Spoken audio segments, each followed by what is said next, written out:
नमस्कार, news point लेकर हाजिर हूं मैं राजीव। दोस्तों, महाराष्ट्र में सत्ता का खेल और सियासत उलझती ही जा रही है और इसमें सबसे ज्यादा बीजेपी फंसती हुई दिख रही है। असल में बीजेपी पर दो तरफा मार पड़ रही है। एक तरफ एकनाथ शिंदे अपने गांव जाकर बैठ गए हैं। बताया जा रहा है कि वो बीमार हैं और डॉक्टरों की टीम उनके इलाज के लिए पहुंची है, लेकिन कार्यवाहक मुख्यमंत्री का इलाज मुंबई में ना होकर उनके गांव के घर में हो रहा है। ये अजीब सी बात है। खैर, तो एक तरफ शिंदे से बीजेपी का संपर्क टूटा हुआ है और दूसरी तरफ महाविकास अघाड़ी की तरफ से चुनाव में धांधली के आरोप तेज होते जा रहे हैं। आरोप भले ही चुनाव आयोग पर लग रहे हैं, लेकिन इसमें असली नुकसान बीजेपी का ही हो रहा है, क्योंकि उस पर बेईमानी से चुनाव जीतने का ठप्पा लग रहा है। इधर एक बड़ी जीत कांग्रेस को भी मिली है, लेकिन इस जीत में जनता का प्यार और मोहब्बत कूट कूट कर भरी हुई दिखाई दे रहा है। और सबसे बड़ी बात कि वायनाड के उपचुनाव में प्रियंका गांधी ने 4 लाख से ज्यादा के अंतर से बड़ी जीत हासिल की और आज उसका शुक्रिया अदा करने के लिए राहुल गांधी और प्रियंका दोनों वायनाड पहुंचे। अपनी सभा में क्या कुछ कहा है प्रियंका गांधी ने, आइए जरा एक छोटी सी वानगी उसकी सुन लेते हैं। सुनिए। Some days back, when I was here for the election campaign and I came here and met all of you, I said that I'm going to work hard to try to resolve all your problems and to fight for you. കുറച്ച് ദിവസം മുമ്പ് election പ്രചരണത്തിന്റെ ഭാഗമായി ഇവിടെ വന്ന് നിങ്ങളെല്ലാം കണ്ടപ്പോൾ ഞാൻ നിങ്ങളോട് പറഞ്ഞു, നിങ്ങളുടെ പ്രശ്നങ്ങൾ പരിഹരിക്കുന്നതിന് വേണ്ടി ഞാൻ കഠിനാധ്വാനം ചെയ്യാൻ പോവുകയാണെന്ന് നിങ്ങളോട് പറഞ്ഞിരുന്നു. These 2 days, today and tomorrow, I'm going to all the assemblies just to say thank you. ഈ ദിവസങ്ങളിൽ ഇന്നും നാളെയും ഞാൻ എല്ലാ അസംബ്ലി നിയോജക മണ്ഡലങ്ങളിലും വെറുതെ നിങ്ങളുടെ അടുത്ത് നന്ദി പറയാൻ വേണ്ടി മാത്രമാണ് ഞാൻ പോകുന്നത്. After this, my real work is going to start. ഇതിനു ശേഷമാണ് ഇവിടെ എൻ്റെ യഥാർത്ഥ പ്രവർത്തനം ആരംഭിക്കാൻ പോകുന്നത്. ഇതിനു ശേഷമാണ്. And I want to tell each one of you who is standing here, each one of you has waited for me on the streets, outside your houses, with flowers, with hugs, kisses, to give me your love. I want to tell you that I am going to work hard for each and every one of you. ഞാൻ ഇവിടെ നിൽക്കുന്ന നിങ്ങൾ ഓരോരുത്തരോടും എനിക്ക് വേണ്ടി വഴിയരികിലും. तो प्रियंका गांधी को सुन रहे थे। वहीं राहुल गांधी ने आज फिर प्रियंका गांधी के साथ साथ खुद को वायनाड का अनाधिकारिक सांसद बताया है और इस मौके पर प्रियंका गांधी को एक नेक सलाह भी दी है। आइए जरा राहुल गांधी को भी सुन लेते हैं, इस मौके पर क्या प्रियंका गांधी को नेक सलाह दे रहे हैं। सुनिए। I am Priyanka's elder brother. ഞാൻ പ്രിയങ്കയുടെ മൂത്ത സഹോദരനാണ്. And I am talking to my family. ഞാനിവിടെ എൻ്റെ കുടുംബാംഗങ്ങളോടാണ് സംസാരിച്ചുകൊണ്ടിരിക്കുന്നത്. So I will take the liberty of giving her some advice in front of you. അതുകൊണ്ട് ഞാൻ നിങ്ങളുടെ മുമ്പിൽ എൻ്റെ സഹോദരിക്ക് കുറച്ച് ഉപദേശം കൊടുക്കാനുള്ള സ്വാതന്ത്ര്യം എടുക്കുകയാണ്. I know she knows this already, but I'll say it anyway. എനിക്കറിയാം, എൻ്റെ സഹോദരിക്ക് ഇത് ഇപ്പൊ തന്നെ അറിയാം, പക്ഷെ ഞാൻ എന്തായാലും അത് പറയാൻ പോവുകയാണ്. That in whatever decision you take, the guide should always be the people of Wayanad. എന്ത് തീരുമാനം നിങ്ങൾ എടുത്താലും എൻ്റെ സഹോദരിയോട് ഞാൻ പറയുകയാണ്, അതിൽ നിങ്ങളുടെ മാർഗദർശി വഴികാട്ടി എന്ന് പറയുന്നത് വയനാട്ടിലെ ജനങ്ങളായിരിക്കണം. There are many people who claim to have knowledge, bureaucrats, big officers, but true knowledge always resides with the people. ഇവിടെ ഒരുപാട് ആളുകൾക്ക് അറിവുള്ള ഒരുപാട് ആളുകളുണ്ട്, ഉദ്യോഗസ്ഥരുണ്ട്, ബ്യൂറോക്രാറ്റുകളുണ്ട്. പക്ഷേ യഥാർത്ഥ അറിവെന്ന് പറയുന്നത് എപ്പോഴും ഉള്ളത് ജനങ്ങളിലാണ്. ജനങ്ങൾക്കാണ് യഥാർത്ഥ അറിവുള്ളത്. You want to understand about rice, go to a farmer. നിങ്ങൾക്ക് നെല്ലിനെ പറ്റി അറിയണം, അരിയെ പറ്റി അറിയണം, നിങ്ങൾ ആരുടെ അടുത്തേക്ക് പോകണം? ഒരു കർഷകന്റെ അടുത്തേക്ക് പോകണം. You want to understand. तो राहुल गांधी और प्रियंका गांधी की जोड़ी वायनाड से लेकर संसद तक अब धूम मचाती नजर आएगी और इसमें सबसे ज्यादा हैरान परेशान बीजेपी ही होगी। कहां तो नरेंद्र मोदी अपने तीसरे टर्म में बीजेपी को और मजबूत करना चाह रहे थे, लेकिन अभी बीजेपी की मजबूती का आलम यह है कि महाराष्ट्र की सबसे बड़ी पार्टी बनने और महायुति को पूर्ण बहुमत यानी क्लियर मेजॉरिटी मिलने के बाद या कहें तो मिलने के बावजूद 7 दिनों में सीएम का नाम तय नहीं हो पाया है।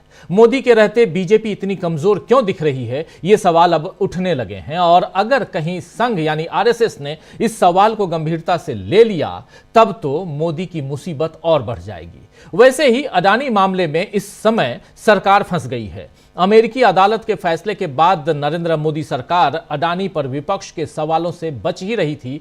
अब उसके जवाब सरकार की तरफ से जवाब जो है वो आ गया है, यानी सरकार ने अब जवाब दिया है कि ये निजी व्यक्तियों और निजी संस्थाओं और अमेरिकी न्याय विभाग से जुड़ा कानूनी मामला है। ये निजी व्यक्तियों, निजी संस्थानों और अमेरिकी न्याय विभाग से जुड़ा कानूनी मामला है। सरकार की अगर ये निजी व्यक्ति, निजी संस्था वाली दलील मान भी लें दोस्तों, तो अब सरकार से पूछा जाना चाहिए कि क्या अब वो अडानी के साथ किए गए सारे व्यापारिक समझौते रद्द करेगी या कम से कम उनकी समीक्षा करेगी। जाहिर है मोदी सरकार की दलील बेहद लचर है, इसमें कोई दम नहीं है। और इसी तरह टालने वाला रवैया चुनाव आयोग का भी रहा है, आप लोगों ने देखा है। कांग्रेस के शिकायती पत्र पर चुनाव आयोग ने 3 दिसंबर को मिलने का वक्त दिया है। कांग्रेस ने कल ही आप लोगों के सामने हमने रखा था कि 3 कांग्रेस के प्रमुख नेताओं ने एक शिकायती पत्र लिखा है और 4-5 पन्ने का पत्र, और उस पत्र में जो चुनाव हुए हैं, चुनाव आयोग के जो आंकड़े हैं, उन आंकड़ों के आधार पर एक शिकायती पत्र, और उसमें जो बातें हैं बहुत महत्वपूर्ण हैं कि आखिर कैसे 1 घंटे में 76 लाख वोटर्स ने वोट दे दिए, कहां 58% वोट का प्रतिशत 58 था, 58.22%, और वो 1 घंटे में कैसे बढ़कर 66 के लगभग 65 से ऊपर चला गया, ये समझ से परे है। इसके अलावा कैसे 47 लाख वोटर्स बढ़ गए। तो जो चुनाव आयोग के आंकड़े हैं, उन्हीं आंकड़ों के आधार पर कांग्रेस पार्टी ने चुनाव आयोग को चिट्ठी लिखी थी, और उस शिकायती पत्र पर आज चुनाव आयोग ने 3 दिसंबर को कांग्रेस के इन नेताओं को मिलने के लिए, कांग्रेस के डेलीगेशन को मिलने का वक्त दिया है। इस मुलाकात का नतीजा क्या निकलेगा ये देखना होगा। और इस बीच एनसीपी नेता जितेंद्र अहवाड ने चुनाव आयोग पर नए आरोप लगाए हैं। आइए जरा जितेंद्र अहवाड को सुनते हैं क्या कुछ कह रहे हैं। सर, यूनिवर्सिटी के बारे में बहुत सारा टीका टिप्पणी देने, अभी जो मालूमात हमको मिली है कि हम फिर से जो कहते हैं कि हमको फिर से गिनती चाहिए, वो जो रिकाउंटिंग चाहिए, तो रिकाउंटिंग उसी मशीन का होना चाहिए जो मशीन वो टेबल पे थी उसके डाटा सहित। अब ऐसा बोला जा रहा है कि वो डाटा तो हमने वाइप आउट कर दिया है, हम नया डाटा दिखाएंगे और काउंटिंग करके दिखाएंगे, तो उसमें कोई आने वाला ही कोई गलती नहीं दिखने वाली है। तो क्या मजाक है क्या? जो डाटा हमारे जिस डाटा के ऊपर हमें शक है वो डाटा आपने वाइप आउट कर दिया, तो हम क्या अंधे हैं क्या? ये सब चोरी छुपाने का काम ईसीआई कर रही है, और खास करके लोकसभा हारने के बाद जिस तरीके से वोट बढ़ाए गए, 5 साल में 5 लाख बढ़ाए गए, और 4-5 महीने में 46 लाख सिर्फ महाराष्ट्र में। ऐसा हुआ है क्या कभी?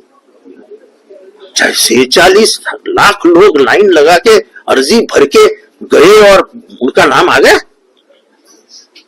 अरे इधर 10-2 साल लगते हैं नाम लाने के लिए, कितने बार तो 4-4 बार फॉर्म भरना पड़ता है। आपने मुख्यमंत्री एकनाथ शिंदे जी की भी भेंट ली होती। तो सुन रहे थे आप जितेंद्र अहवाड को, और जितेंद्र अहवाड की मुलाकात कल एकनाथ शिंदे से भी हुई थी जब सतारा जा रहे थे एकनाथ शिंदे, और उसके बाद से सियासी गलियारों में चर्चा गर्म है कि कहीं शायद एनसीपी शरद पवार गुट और शिवसेना शिंदे गुट और पुराना शिवसेना गुट यानी उद्धव ठाकरे गुट, ये सब एकजुट होने जा रहा है। क्या महाराष्ट्र की सियासत में कोई बड़ी हलचल होने जा रही है? इस पर भी हम बात करेंगे। वहीं शिवसेना नेता आनंद दुबे ने भी बीजेपी पर सवाल उठाए हैं। आइए जरा आनंद दुबे को सुनते हैं क्या कह रहे हैं वो बीजेपी पर सवाल उठाते हुए। 20 तारीख को चुनाव हुए थे, 23 तारीख को नतीजे आए थे, आज हम 30 तारीख को बात कर रहे हैं। करीब 7 दिन बीत गए। एक बचपन से कहावत सुनी थी कि बीरबल की खिचड़ी हुआ करती थी जो कभी पकती नहीं थी। जब उस खिचड़ी के बारे में पूछा जाता था तो यही होता था कि खिचड़ी भी पक रही है। ये कौन सी खिचड़ी पक रही है जिससे महाराष्ट्र के 13 करोड़ जनता को नुकसान हो रहा है? आज राज्य में कोई सुशासन नाम की चीज नहीं है, कोई सरकार नहीं है, पूर्ण बहुमत मिला है आपको। क्या करना चाहते हैं आप? किसको मुख्यमंत्री बनाना चाहते हैं? मुख्यमंत्री महान नहीं होता, महान जनता होती है। आपको लगता है कि आपके पास मुख्यमंत्री बनाने के योग्य विधायक चुनकर नहीं आए हैं तो आप बताइए, लेकिन अगर योग्य विधायक चुनकर आए हैं, 132 अकेले बीजेपी के पास हैं, 41 अजीत दादा के पास हैं, 57 एकनाथ शिंदे के पास, फिर भी क्या रस्साकसी है? क्यों मुख्यमंत्री डिक्लेयर नहीं हो रहा? क्यों राज्य में पूर्ण शासन काम नहीं कर रहा? लोगों की सुख सुविधाओं का ख्याल कब रखा जाएगा? आज 7 दिन हो गए, अगर एक पूर्ण बहुमत की सरकार के पास मुख्यमंत्री तो छोड़िए, किस दिन कौन बनेगा ये अभी तक निर्णय नहीं है। और हम विपक्ष में होकर इनसे सवाल पूछे तो ये हम पर ही बरसे, तो ये तो अच्छी राजनीति नहीं है। हम नहीं समझ पा रहे हैं कि क्या इनकी प्लानिंग चल रही है, क्या इनकी योजना चल रही है, क्या करना चाहते हैं। अरे राजस्थान में आपने मुख्यमंत्री डिक्लेयर कर दिया था, मध्य प्रदेश में आपने डिक्लेयर कर दिया था, छत्तीसगढ़ में कर दिया था, उड़ीसा में कर दिया था, केवल महाराष्ट्र के साथ ही सौतेला व्यवहार क्यों? क्या चाहते हैं आप कि जीवन भर मुख्यमंत्री न रहे महाराष्ट्र में, मनमानी चले, केंद्र शासन करना चाहते हैं, केंद्र शासित करना चाहते हैं हमारे महाराष्ट्र को? क्या करना चाहते हैं? खुलकर बताइए। जनता पूछ रही है, पत्रकार पूछ रहे हैं, साहित्यकार पूछ रहे हैं। तो एक तरफ महाराष्ट्र में आप जान रहे हैं कि मुख्यमंत्री को लेकर पेंच अभी भी फंसा हुआ है। बीजेपी सूत्रों का कहना है, बीजेपी के नेताओं का कहना है कि 5 तारीख को मुख्यमंत्री शपथ ले लेंगे, लेकिन उससे पहले आज जबकि 30 नवंबर है और ऑलरेडी आप जानते हैं कि 23 नवंबर को रिजल्ट आ गए, 26 नवंबर से राज्य में विधानसभा भंग हो चुकी है और उसके बाद वहां राष्ट्रपति शासन लग सकता है, ऐसी संभावनाएं जताई जा रही थी। लेकिन उसके बाद अब जो परिस्थितियां हैं वो बिल्कुल दूसरी तरफ हैं। एकनाथ शिंदे अपने गांव जा चुके हैं, वहां वो बीमार हैं, बुखार है उनको, डॉक्टर की टीम उनकी देखभाल कर रही है। लेकिन दूसरी तरफ यहां महायुति की बैठकें जो हैं वो रद्द पे रद्द हो रही हैं। आखिर ऐसा क्यों हो रहा है? क्या अंदर खाने महाराष्ट्र में सब कुछ ठीक है? और महाराष्ट्र का जब जिक्र आता है तो फिर क्या चुनाव आयोग के अंदर खाने सब कुछ ठीक है? चुनाव आयोग में जो चिट्ठी दी गई कांग्रेस की तरफ से और जो शिकायत की गई कि आखिर इतने वोटर्स कैसे बढ़ गए, अभी आपने जितेंद्र आहूजा जी का भी बयान आपने सुन लिया, और उन बयानों से और इन चिट्ठियों से यह साफ समझ में आता है कि कहीं कुछ गड़बड़ है। क्या गड़बड़ है आखिर? आइए आज पता करने की कोशिश करते हैं। हमारे तमाम साथी हमारे साथ मौजूद हैं, उन सबसे आपका पहले परिचय करवाता हूं और आगे बढ़ते हैं। जरा स्क्रीन पर ले आइए हमारे तमाम साथियों को। और न्यूज पॉइंट में देखिए इस वक्त हमारे साथ 5 वरिष्ठ साथी जुड़े हुए हैं। अमलेंदु उपाध्याय जी हैं, प्रशांत टंडन जी हैं, राहुल लाल जी हमारे साथ हैं, डॉक्टर राकेश पाठक जी हैं और प्रेम कुमार जी हैं। आप पांचों का स्वागत है, इस्तकबाल है। स्वागत इस्तकबाल आप तमाम दोस्त साथी शुभचिंतक आप सबका जो अब तक जुड़ चुके हैं उनका भी, और जो जुड़ने वाले हैं उनका भी आप सबका तहे दिल से स्वागत करता हूं। सीधा आना चाहता हूं सबसे पहले प्रेम कुमार जी आपके पास। प्रेम कुमार जी, आखिर चल क्या रहा है इधर चुनाव आयोग से लेकर उधर महाराष्ट्र तक? चुनाव आयोग ने 3 तारीख का समय दिया है, 3 तारीख में अभी 3 दिन है और शाम के वक्त कांग्रेस का प्रतिनिधिमंडल जाएगा। लेकिन उससे पहले जो महाराष्ट्र में चल रहा है और उसमें ये जो उहापोह की स्थिति, कहीं चुनाव में गड़बड़ियों की जो बातें हो रही हैं उसमें ईवीएम, और अभी उसमें एक बात और जोड़ दूं कि अब कल जो कांग्रेस सीडब्ल्यूसी की बैठक हुई है, उस बैठक के बाद कांग्रेस के कार्यकर्ताओं में उत्साह ज़्यादा है, उत्साह बढ़ चुका है। कल दिल्ली के रामलीला मैदान में कल एक ओबीसी महासभा होने जा रही है जिसमें एक रैली है और इस रैली में भी ईवीएम को लेकर, और उस रैली को संबोधित करेंगे मल्लिकार्जुन खड़गे। यहां से आगाज होगा चुनावी धांधली के खिलाफ आवाज बुलंद करने का। प्रेम कुमार जी,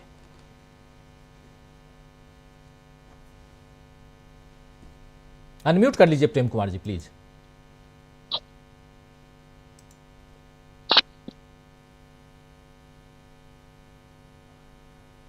प्रेम कुमार जी आपका माइक कनेक्ट नहीं है, आवाज नहीं आ रही है। चलिए खैर जल्दी से आपके पास आऊंगा। डॉक्टर राकेश पाठक जी, इन तमाम मसलों पे आपका क्या कहना है? राजीव जी, सबसे पहले बात करेंगे आज वायनाड की। आपने राहुल गांधी और प्रियंका गांधी का भाषण भी दिखाया, उनका जो धन्यवाद का आज का अभियान था, संयोग से शायद कल ही थैंक्स गिविंग डेट था, धन्यवाद देने का दिन था कल। उसके एक दिन बाद राहुल और प्रियंका धन्यवाद देने गए हैं। राहुल गांधी ने जो मशवरा दिया है प्रियंका गांधी को वो भी माकूल है। मोइन शादाब का एक शेर है, भाई बहन के रिश्ते पर मुझे लगता है बड़ा सटीक बैठता है, खासतौर से राहुल और प्रियंका गांधी के रिश्ते पर। इस जाविये से पेड़ लगाया है भाई ने, जाविये माने कौन से, जिस एंगल से, इस जाविये से पेड़ लगाया है भाई ने, आता नहीं जरा सा भी साया मेरी तरफ। जी। तो राहुल गांधी ने प्रियंका गांधी को राजनीतिक जमीन पर जिस तरह से स्थापित किया है, जिस कोण से उन्हें राजनीति की जमीन पर स्थापित किया है, उनकी कोशिश रहेगी कोई बुरा साया उन तक नहीं आए। इसके लिए उन्होंने आज उन्हें कुछ सलाह भी दी। आने वाले दिनों में संसद में दोनों भाई बहनों की जुगलबंदी देखने के लिए देश को कुछ दिन और इंतजार करना पड़ेगा। जैसे ही संसद में बहस मुबाहिसे शुरू होंगे, राहुल और प्रियंका किस तरह सरकार पर हमलावर होते हैं, ये देखना बहुत दिलचस्प होगा। जी। अब सवाल महाराष्ट्र का, जो आज की तारीख में है हमारे देश की राजनीति का सबसे बड़ा सवाल होना चाहिए। हमें नहीं मालूम तथाकथित मुख्य धारा का मीडिया कितने सवाल पूछ रहा है, लेकिन हम इतना तो पूछ ही सकते हैं कि अगर इस वक्त महाविकास आघाड़ी को थोड़ा सा बहुमत मिला होता, वो सरकार बनने के करीब होती, वो गठबंधन, और उसको इतना दिन लग रहे होते, तो शायद अब तक महाराष्ट्र में राष्ट्रपति शासन लग चुका होता। जी। तथाकथित मुख्य धारा का मीडिया, बीजेपी का आईटी सेल, केंद्र सरकार में बैठे हुए लोग इतना बड़ा बवाल मचा देते कि देखिए सरकार नहीं बन पा रही, नतीजा निकले 7 दिन हो गए। और इस वक्त नरेंद्र मोदी और अमित शाह एक मुख्यमंत्री का नाम तय नहीं कर पा रहे। ये अपने आप में उनके लिए एक चुनौती है। अभी शिवसेना के प्रवक्ता ने ठीक कहा कि महाराष्ट्र, छत्तीसगढ़, मध्य प्रदेश वगैरह में मुख्यमंत्री पर्ची से खोले गए थे, उसमें तो इतनी कवायद भी नहीं करना पड़ी। यहां पर्ची से आप नाम नहीं खोल सकते क्योंकि 2 घटक दलों का साथ चाहिए। असली समस्या ये है। और सबसे बड़ी आफत की बात यह है कि एकनाथ शिंदे का पूरा राजनीतिक भविष्य इस बात पर टिका हुआ है कि क्या वे केंद्र में मंत्री बनना चाहेंगे या अपने सुपुत्र को मंत्री बनाना चाहेंगे या देवेंद्र फडणवीस के मातहत उप मुख्यमंत्री रहना चाहेंगे। 2.5 साल के फॉर्मूले की भी बात आ रही थी, अभी कोई फॉर्मूला निकल नहीं पा रहा। ऐसे में ये बहुत बड़ा गतिरोध है और मोदी शाह के जो सियासी इकबाल पर सवाल उठाने वाला एक अवसर है। 2024 के 4 जून के बाद से जो इकबाल कम हुआ है उनका, भले ही वे हरियाणा में चुनाव जीत गए, महाराष्ट्र में भी ऐतिहासिक जीत है उनकी, इसके बावजूद कोई ना कोई तो ऐसी कमजोरी है कि वे अपनी मर्जी का मुख्यमंत्री महाराष्ट्र पर थोप नहीं पा रहे हैं। जी। ये फरमान नहीं सुना पा रहे हैं कि एकनाथ शिंदे नहीं होंगे, देवेंद्र फडणवीस मुख्यमंत्री होंगे।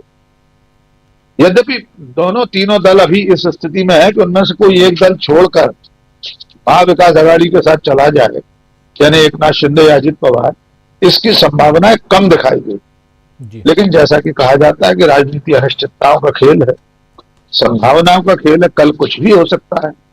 लेकिन ये बड़ा गतिरोध दिल्ली के रसूख पर सवाल खड़े करता है। इससे वे कैसे बाहर आते हैं, एकनाथ शिंदे कब तक बीमार रहते हैं, बीमार इन्वर्टेड कॉमा में, वे कब स्वस्थ होकर मुंबई लौटते हैं, ये देखना होगा। और तब पता लगेगा कि वे लौटकर कितनी ऊर्जा लेकर आए हैं, कौन सा विटामिन डी इंजेक्शन लगवा कर आए हैं, और उसके बाद किस तरह मोदी शाह के साथ वे पंजा लड़ाते हैं। ये देखने के लिए 1-2 दिन और इंतजार करना पड़ेगा। लेकिन सचमुच में राजीव जी, ये बहुत आश्चर्यजनक है कि इतने दिनों से एक राज्य सरकार विहीन है। सरकार छोड़िए, विधानसभा गठित नहीं हुई है, जिसका कार्यकाल समाप्त हो चुका है। कायदे से तो कार्यवाहक मुख्यमंत्री भी सिर्फ नाम लेवा है। संवैधानिक संकट की स्थिति है, इस पर कोई बात नहीं करता। किसी और पार्टी की स्थिति होती तो अब तक राष्ट्रपति शासन वहां लग चुका होता। जी राजीव जी, बिल्कुल आप सही कह रहे हैं। किसी और पार्टी को जीत मिली होती, यानी महाविकास आघाड़ी को अगर महाराष्ट्र में जीत मिली होती तो अब तक, और अगर ऐसी हालत होती, हालांकि महाविकास आघाड़ी में ऐसी हालत नहीं होती, लेकिन अगर ऐसी हालत होती तो अब तक वहां राष्ट्रपति शासन लगाने की सिफारिश हो चुकी होती।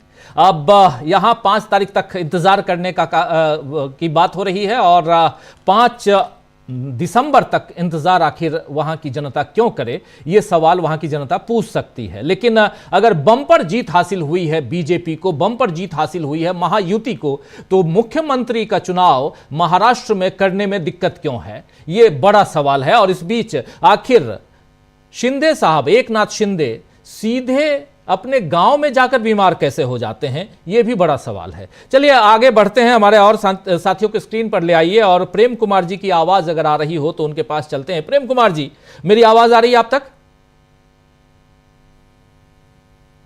प्रेम कुमार जी की आवाज हम तक क्यों नहीं आ रही है, जरा चेक कीजिए। प्रेम कुमार जी की आवाज में कुछ दिक्कत है, थोड़ा ठीक कीजिए। लेकिन एक बार प्रेम कुमार जी आप डिस्कनेक्ट होकर फिर से कनेक्ट कीजिए, शायद उससे ठीक हो जाए।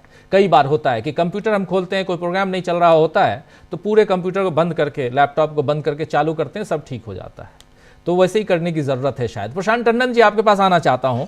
जरा देखिए, बहुत महत्वपूर्ण बात यहां हो रही है। एक तो सबसे बड़ी चीज, चुनाव आयोग ने उन तमाम मसलों का जवाब देने की कोशिश की है, लेकिन वो इसे इग्नोर नहीं कर पाया, जो अभी तक इग्नोर करता था। आप याद कीजिए, चुनाव आयोग इग्नोर करता था। इससे पहले कांग्रेस पार्टी ने जो हरियाणा को लेकर चिट्ठी दी थी, उस चिट्ठी को सीधे खारिज कर दिया था चुनाव आयोग ने। लेकिन इस बार इसे इग्नोर नहीं कर पाना, ये क्या वो प्रेशर है, दबाव है, जिस प्रेशर को कल सीडब्ल्यूसी की बैठक में बनाया गया है? क्या इसके बाद कल 1 तारीख को जब उदित राज और ऐसे तमाम कांग्रेस के नेता ओबीसी की रैली कर रहे हैं और पिछड़ा वर्ग की रैली यहां दिल्ली के रामलीला मैदान में, जहां से ईवीएम के खिलाफ, चुनावी धांधली के खिलाफ, इलेक्शन प्रोसेस के खिलाफ के पक्ष में अगर आवाज बुलंद होगी तो कहां तक जाएगी ये आवाज, ये समझना चाहता हूं। साथ साथ जो इस वक्त संकट है महाराष्ट्र में, उस संकट पर भी आपकी बात। देखिए राजीव जी, चुनाव आयोग के सामने जो सवाल हैं वो बहुत मुश्किल सवाल है। 5 महीने में 47 लाख नए मतदाता कहां से आ गए? इसका जवाब, कन्विंसिंग जवाब, जो जनता को जो है वो मान्य भी हो, वो जवाब चुनाव आयोग के लिए बहुत मुश्किल है। दे पाएंगे कि नहीं दे पाएंगे मैं नहीं जानता। जनता, पहली बार कांग्रेस ने, हरियाणा में तो कांग्रेस ने एक अपना रुख दिखाया था, लेकिन महाराष्ट्र के बाद कांग्रेस आंदोलन के दिशा की तरफ बढ़ रही है। शरद पवार जैसे नेता लगातार कह रहे हैं कि चुनाव में धांधली हुई है, उद्धव ठाकरे लगातार कह रहे हैं, शिवसेना लगातार कह रही है। जो आंकड़े सामने आ रहे हैं वो बता रहे हैं कि गड़बड़ है, सब कुछ ठीक नहीं है। और उन सब के ऊपर राजीव जी, जनता का बहुत दबाव है। महाराष्ट्र में आप देखिएगा कि जो जनमानस है वो भी इसको स्वीकार करने को तैयार नहीं है, क्योंकि महाराष्ट्र एक इतना बड़ा राज्य है और इतने अलग अलग मुद्दे, अलग अलग मिजाज, अलग अलग भौगोलिक सामाजिक स्थिति है वहां पे। वो कई राज्यों को मिला के एक राज्य है जी, इतना बड़ा राज्य है वो। मराठवाड़ा और विदर्भ, कोंकण, मुंबई एक अपने आप में एक अलग, उनका वोट पैटर्न अलग है, उनके मुद्दे अलग हैं, उनका सब कुछ अलग है, सामाजिक परिदृश्य भी अलग है। और उसमें अगर एक रूपता दिखाई दे पूरे चुनाव में, तो ऐसा तो राजीव जी, इंदिरा गांधी की हत्या के बाद जब राजीव गांधी को 414 सीटें मिली थी, वहां भी ऐसा नहीं हुआ था जी। वहां भी आंध्र प्रदेश नहीं था साथ में। आंध्र प्रदेश में एनटीआर जीत कर आए थे, बड़ी संख्या में जीत कर आए थे। तो ऐसा नहीं है, तो इसलिए चुनाव आयोग के सामने मुश्किल है कि वो जवाब क्या दे, इसलिए वो अब सुनने को राजी हैं। अब वो देखना है कि सुनने के बाद वो क्या करते हैं, क्योंकि उसका जवाब 47 लाख नए मतदाता कहां से आ गए, 48 घंटे के अंदर 77 लाख नए मतदाता कैसे जुड़ गए 2 रिवीजन में काउंट पोलिंग के, ये सब बड़े मुश्किल सवाल है। अभी तो असली डेटा तो आया ही नहीं है। नहीं, 48 घंटा भी नहीं, 1 घंटे के अंदर। देखिए 5 बजे 5 बजे 20 तारीख को 5 बजे 58.22% की पोलिंग होती है और 7 बजे जब वो समाप्त होता है, जो आंकड़े 11 बजे आते हैं उसी दिन 20 तारीख को, वो 65% से ज्यादा बताए जाते हैं, यानी 58 से 65। और ये जो 58 से 65 है परसेंट में, वो आंकड़ों के आधार पर 76 लाख हैं। 76 लाख मतदाताओं ने जाके 1 घंटे में वोट डाल दिया। मैं उसको भी राजीव जोड़ रहा हूं कि जो 66.05% है जी, जो उसके अगले दिन जोड़ा गया, तो ये सब मिलाकर 7.83% आपने बढ़ा दिया। ये कहां से हो रहा है? ये हजम करने लायक बात नहीं है। इसलिए चुनाव आयोग के सामने एक मुश्किल सवाल है कि इनको कैसे जवाब देंगे, एक बात। दूसरी बात, देखिए, राजनीतिक पार्टियों का जो मैं कह रहा हूं कि राजनीतिक पार्टियां भी इसमें अब गंभीरता से है, और अभी तो ये सब चीजें नहीं आई कि कौन कितने राउंड के बाद हारा, कितने राउंड के बाद जीता, तमाम और जो गड़बड़ियां जिसपे कि अभी फील्ड में अध्ययन हो रहा है। जी, एक बात जो बहुत समझ में आ रही राजीव जी, जिसकी स्टडी होनी चाहिए। हम लोग एक बात तो कर रहे हैं कि 47 लाख नए मतदाता आ गए 5 महीने में। जी, कितनों के नाम काटे गए, ये डेटा तो अभी सामने नहीं आया। इस पे रिसर्च होकर आएगा, ये डेटा, इस पे भी काम हो रहा है कि नाम किसके काटे गए। अब नाम जिसके जोड़े गए और जिसके नाम काटे जाते हैं, उसका अगर सोशल स्टडी की जाए, उसका समाज का अध्ययन किया जाए, तो मैं दावे से कह सकता हूं राजीव जी कि अधिकांश मतदाता जिनके नाम कटते हैं, डिलीट किए जाते हैं, वो वंचित समाज के लोग होते हैं। जी, वो दलित, ओबीसी होते हैं, और उसमें माइनॉरिटीज भी शामिल है। तो दलित, ओबीसी, माइनॉरिटी के वोट सबसे ज्यादा डिलीट करता है चुनाव आयोग। किसी भी क्षेत्र में जाकर आप इसकी स्टडी कोई कर सकता है। ये अपार्टमेंट में रहने वालों के नाम नहीं कटते हैं, ये गरीब लोगों के नाम कटते हैं, किसानों के नाम कटते हैं। तो ये देश का लोकतंत्र किसके लिए है? जी, सिर्फ पैसे वालों के लिए है? कुछ अगली जातियों, तथा कथित अगली जातियों के लिए लोकतंत्र है ये? जो सैकड़ों साल से वंचित है, जिसको समाज के हाशिए पे रखा गया, उसको आप राजनीतिक अधिकार भी नहीं देंगे, उसका नाम ही उड़ा देंगे, मतदान का अधिकार भी नहीं देंगे जो उसको भारत के संविधान ने दिया है। ये बहुत गंभीर विषय है। इस पे भी राजनीतिक पार्टियों को अध्ययन करना चाहिए कि नाम किनके उड़ाए जाते हैं। ये अशोका यूनिवर्सिटी की जो स्टडी हुई थी, जी, प्रोफेसर दास की, सब्यसाची दास की, वो प्रोफेसर सब्यसाची दास की स्टडी भी इस तरफ इशारा करती है कि डिलीशन किन लोगों का होता है। और ये बहुत, इसको कहते हैं कि बहुत बारीक तरीके से, अगर मैं कहूं कि मनुवाद जो है वो चलाया जा रहा है। जी, आप उस पूरे पेशवाई को लेकर आ रहे हैं, नई डेमोक्रेसी और नए हथियारों के, नए इंस्टीट्यूशंस के जरिए। ये बहुत दुर्भाग्यपूर्ण है, बहुत दुखद है कि इतना बायस अगर आपके अंदर है कि जो लोग आपको वोट नहीं देते हैं, जो अधिकारों की बात करते हैं, जो वंचित समाज है, सैकड़ों साल से लड़ रहा है, वो अगर राजनीतिक सत्ता की तरफ बढ़ता है तो आप उसका नाम ही कटवा देंगे, पैसे खर्च करके, चुनाव आयोग को कब्जे में लेकर। और एक बात जो आपने कही कि अडानी जी वाला मामला है, जो भारत सरकार का स्टैंड है, वाकई ताज्जुब करने वाला है। अडानी जी को बीच मझधार में छोड़ दिया। जी, अब कह दिया कि ये किसी व्यक्ति का और अमेरिकी सरकार के न्याय विभाग का मामला है। कहाँ गया सोरोस? पूछे कोई इनसे कि सोरोस कहाँ गया, कहाँ गया? वो उससे भी बड़ी बात कि छोड़ दीजिए सोरोस को, भाई वो जो व्यक्ति है, अगर व्यक्ति ही कह रहे हैं तो उस व्यक्ति को आपने बहुत सारे ठेके दे रखे हैं हिंदुस्तान में, आपने बहुत सारे ठेके दे रखे हैं, वो वापस ले मामूली लीजिए। व्यक्ति नहीं है, वो नगर सेठ है, वो राष्ट्रीय सेठ है। जी तो आपने एक स्टैंड लिया है कि ये किसी व्यक्ति और अमेरिका के न्याय विभाग के बीच का मामला है। तो मैं पूछना चाहता हूं कि आप ही लोग टीवी चैनलों में जाकर, आपके प्रवक्ता अपने टीवी चैनलों में जाकर आप जॉर्ज सोरोस कर रहे थे जी और आप ये कह रहे थे कि भारत की अर्थव्यवस्था के खिलाफ साजिश हो रही है।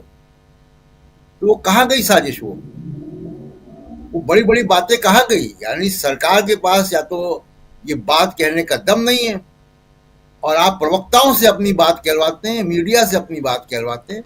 बिल्कुल, आपके अंदर हिम्मत होती तो ये बात कहते कि हाँ अडानी हमारा आदमी है और उसके खिलाफ साजिश हो रही है अमेरिका के न्याय विभाग की।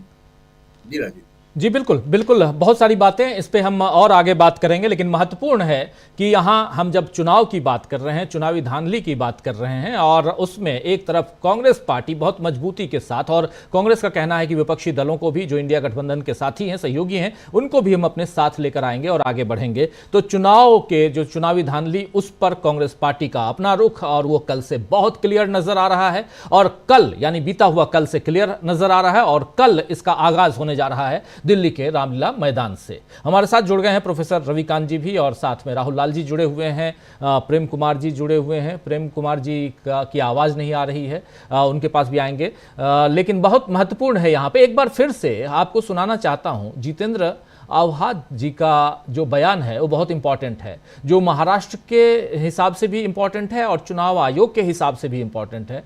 इनके बयान को समझकर, सुनकर ये समझ में आता है कि अंदर खाने और खासकर विपक्षी दलों के अंदर चल क्या रहा है, बातें क्या चल रही हैं, वही कहीं ना कहीं रिफ्लेक्ट हो रही हैं, और इससे कुछ ना कुछ आगे की जो रणनीतियां हैं, गतिविधियां हैं, इस पर हम थोड़ा बहुत इसको समझ सकते हैं, समझने की कोशिश कर सकते हैं। आएंगे राहुल लाल जी के पास, लेकिन उससे पहले जरा इस जितेंद्र आव्हाड जी का ये बयान सुन लीजिए।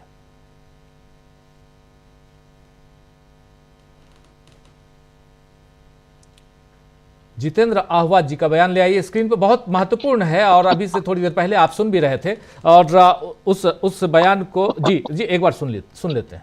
सर, युवराज सिंह के बारे में बहुत सारा टीका टिप्पणी नहीं, अभी जो मालूमात हमको मिली है कि हम फिर से जो कहते हैं कि हमको फिर से गिनती चाहिए, वो जो रिकाउंटिंग चाहिए, तो रिकाउंटिंग उसी मशीन का होना चाहिए जो मशीन वो टेबल पे थी, उसके डाटा सहित। अब ऐसा बोला जा रहा है कि वो डाटा तो हमने वाइप आउट कर दिया है, हम नया डाटा दिखाएंगे और काउंटिंग करके दिखाएंगे, तो उसमें कोई आने वाला ही, कोई गलती नहीं दिखने वाली है। तो क्या मजाक है क्या? जो डाटा हमारे जो डाटा के ऊपर हमें शक है, वो डाटा आपने वाइप आउट कर दिया, तो हम क्या अंधे हैं क्या?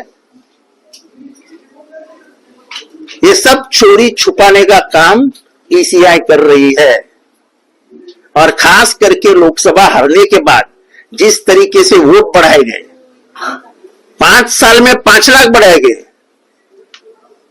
और 4-5 महीने में 46 लाख सिर्फ महाराष्ट्र में। ऐसा हुआ है क्या कभी? 46 लाख लोग लाइन लगा के अर्जी भर के गए और उनका नाम आ गया। अरे इधर 2 साल लगते हैं नाम लाने के लिए, कितने बार तो 4 बार फॉर्म भरना पड़ता है। अपने मुख्यमंत्री एकनाथ शिंदे जी की भी बेटी होती, इस बारे में हो गया ना, कल का दिन हो गया। अभी वो आगे में किसकी मुलाकात लेने वाला, उसका पूछो ना यार। तो यहां पर साफ साफ आप सुन रहे थे। राहुल लाल जी, जरा आपसे समझना चाहता हूं, बहुत इंपॉर्टेंट बात यहां पर कह रहे हैं जितेंद्र आव्हाड, और इन्हीं से मुलाकात की थी जाते समय, सतारा जाते हुए एकनाथ शिंदे ने। कुछ बदला सा नजर आ रहा है वहां पे महाराष्ट्र का माहौल, और उसमें कल जो दलित, ओबीसी, माइनॉरिटीज और आदिवासी परिसंघ का जो एक संगठन है, गैर राजनीतिक संगठन, ये यहाँ पर दिल्ली के रामलीला मैदान में इसी चुनावी गड़बड़ियों पर और एकजुटता पर कल यहाँ रैली कर रहा है, जिसको संबोधित करेंगे मल्लिकार्जुन खड़गे। महाराष्ट्र, दिल्ली और दिल्ली में चुनाव आयोग, कैसे देखा जाए इसको? और उसमें एक नाथ शिंदे का गांव में जाना, बीमार थे तो शहर में मुंबई में इलाज करवाते ना, गांव क्यों चले गए? बिल्कुल, एक साथ कई सारे पहलू हैं राजीव जी। सबसे पहले तो जो कल जिसको मल्लिकार्जुन खड़गे जिस बैठक को संबोधित करेंगे, एक तरह से अपने आप में रैली, जिस रैली को संबोधित करेंगे राजीव जी, मैं मानता हूं कि वो भारतीय राजनीति की दृष्टि से, इलेक्शन रिफॉर्म्स की दृष्टि से वो ऐतिहासिक क्षण है। क्योंकि देखिए, अब तक पॉलिटिकल पार्टीज अगर हम लोग देखें, हरियाणा चुनाव से पहले कांग्रेस को भी या तमाम पार्टियां ईवीएम पे और चुनाव सुधार को, चुनाव धांधलियों के मामले पे बोलने से बचा करती थी। लेकिन जब महाराष्ट्र के चुनाव संपन्न हुए हैं, तो महाराष्ट्र के चुनाव में देखिए, चुनाव से पहले मैंने पहले भी कहा था कि महाराष्ट्र जब मैं घूम रहा था तो तमाम जो महाविकास अघाड़ी के तमाम जो कार्यकर्ता थे पॉलिटिकल पार्टियों के, उनकी पूरी तैयारी थी। इसलिए वहां पे केवल आंकड़े नहीं मिलेंगे राजीव जी, पूरा का पूरा जो आंकड़े की खुदाई होगी, तो इलेक्शन कमीशन ऑफ इंडिया किस किस तरह से प्रत्येक प्रश्न का उत्तर देगी। अभी तक सोचिए कि बिल्कुल मोटे मोटे सवालों को सामने में इलेक्शन कमीशन ऑफ इंडिया से पूछा गया है और उसका जवाब भी इलेक्शन कमीशन ऑफ इंडिया के पास नहीं है। लेकिन उन्हें पता है कि जो आंकड़े उन्होंने खुद जारी किए हैं।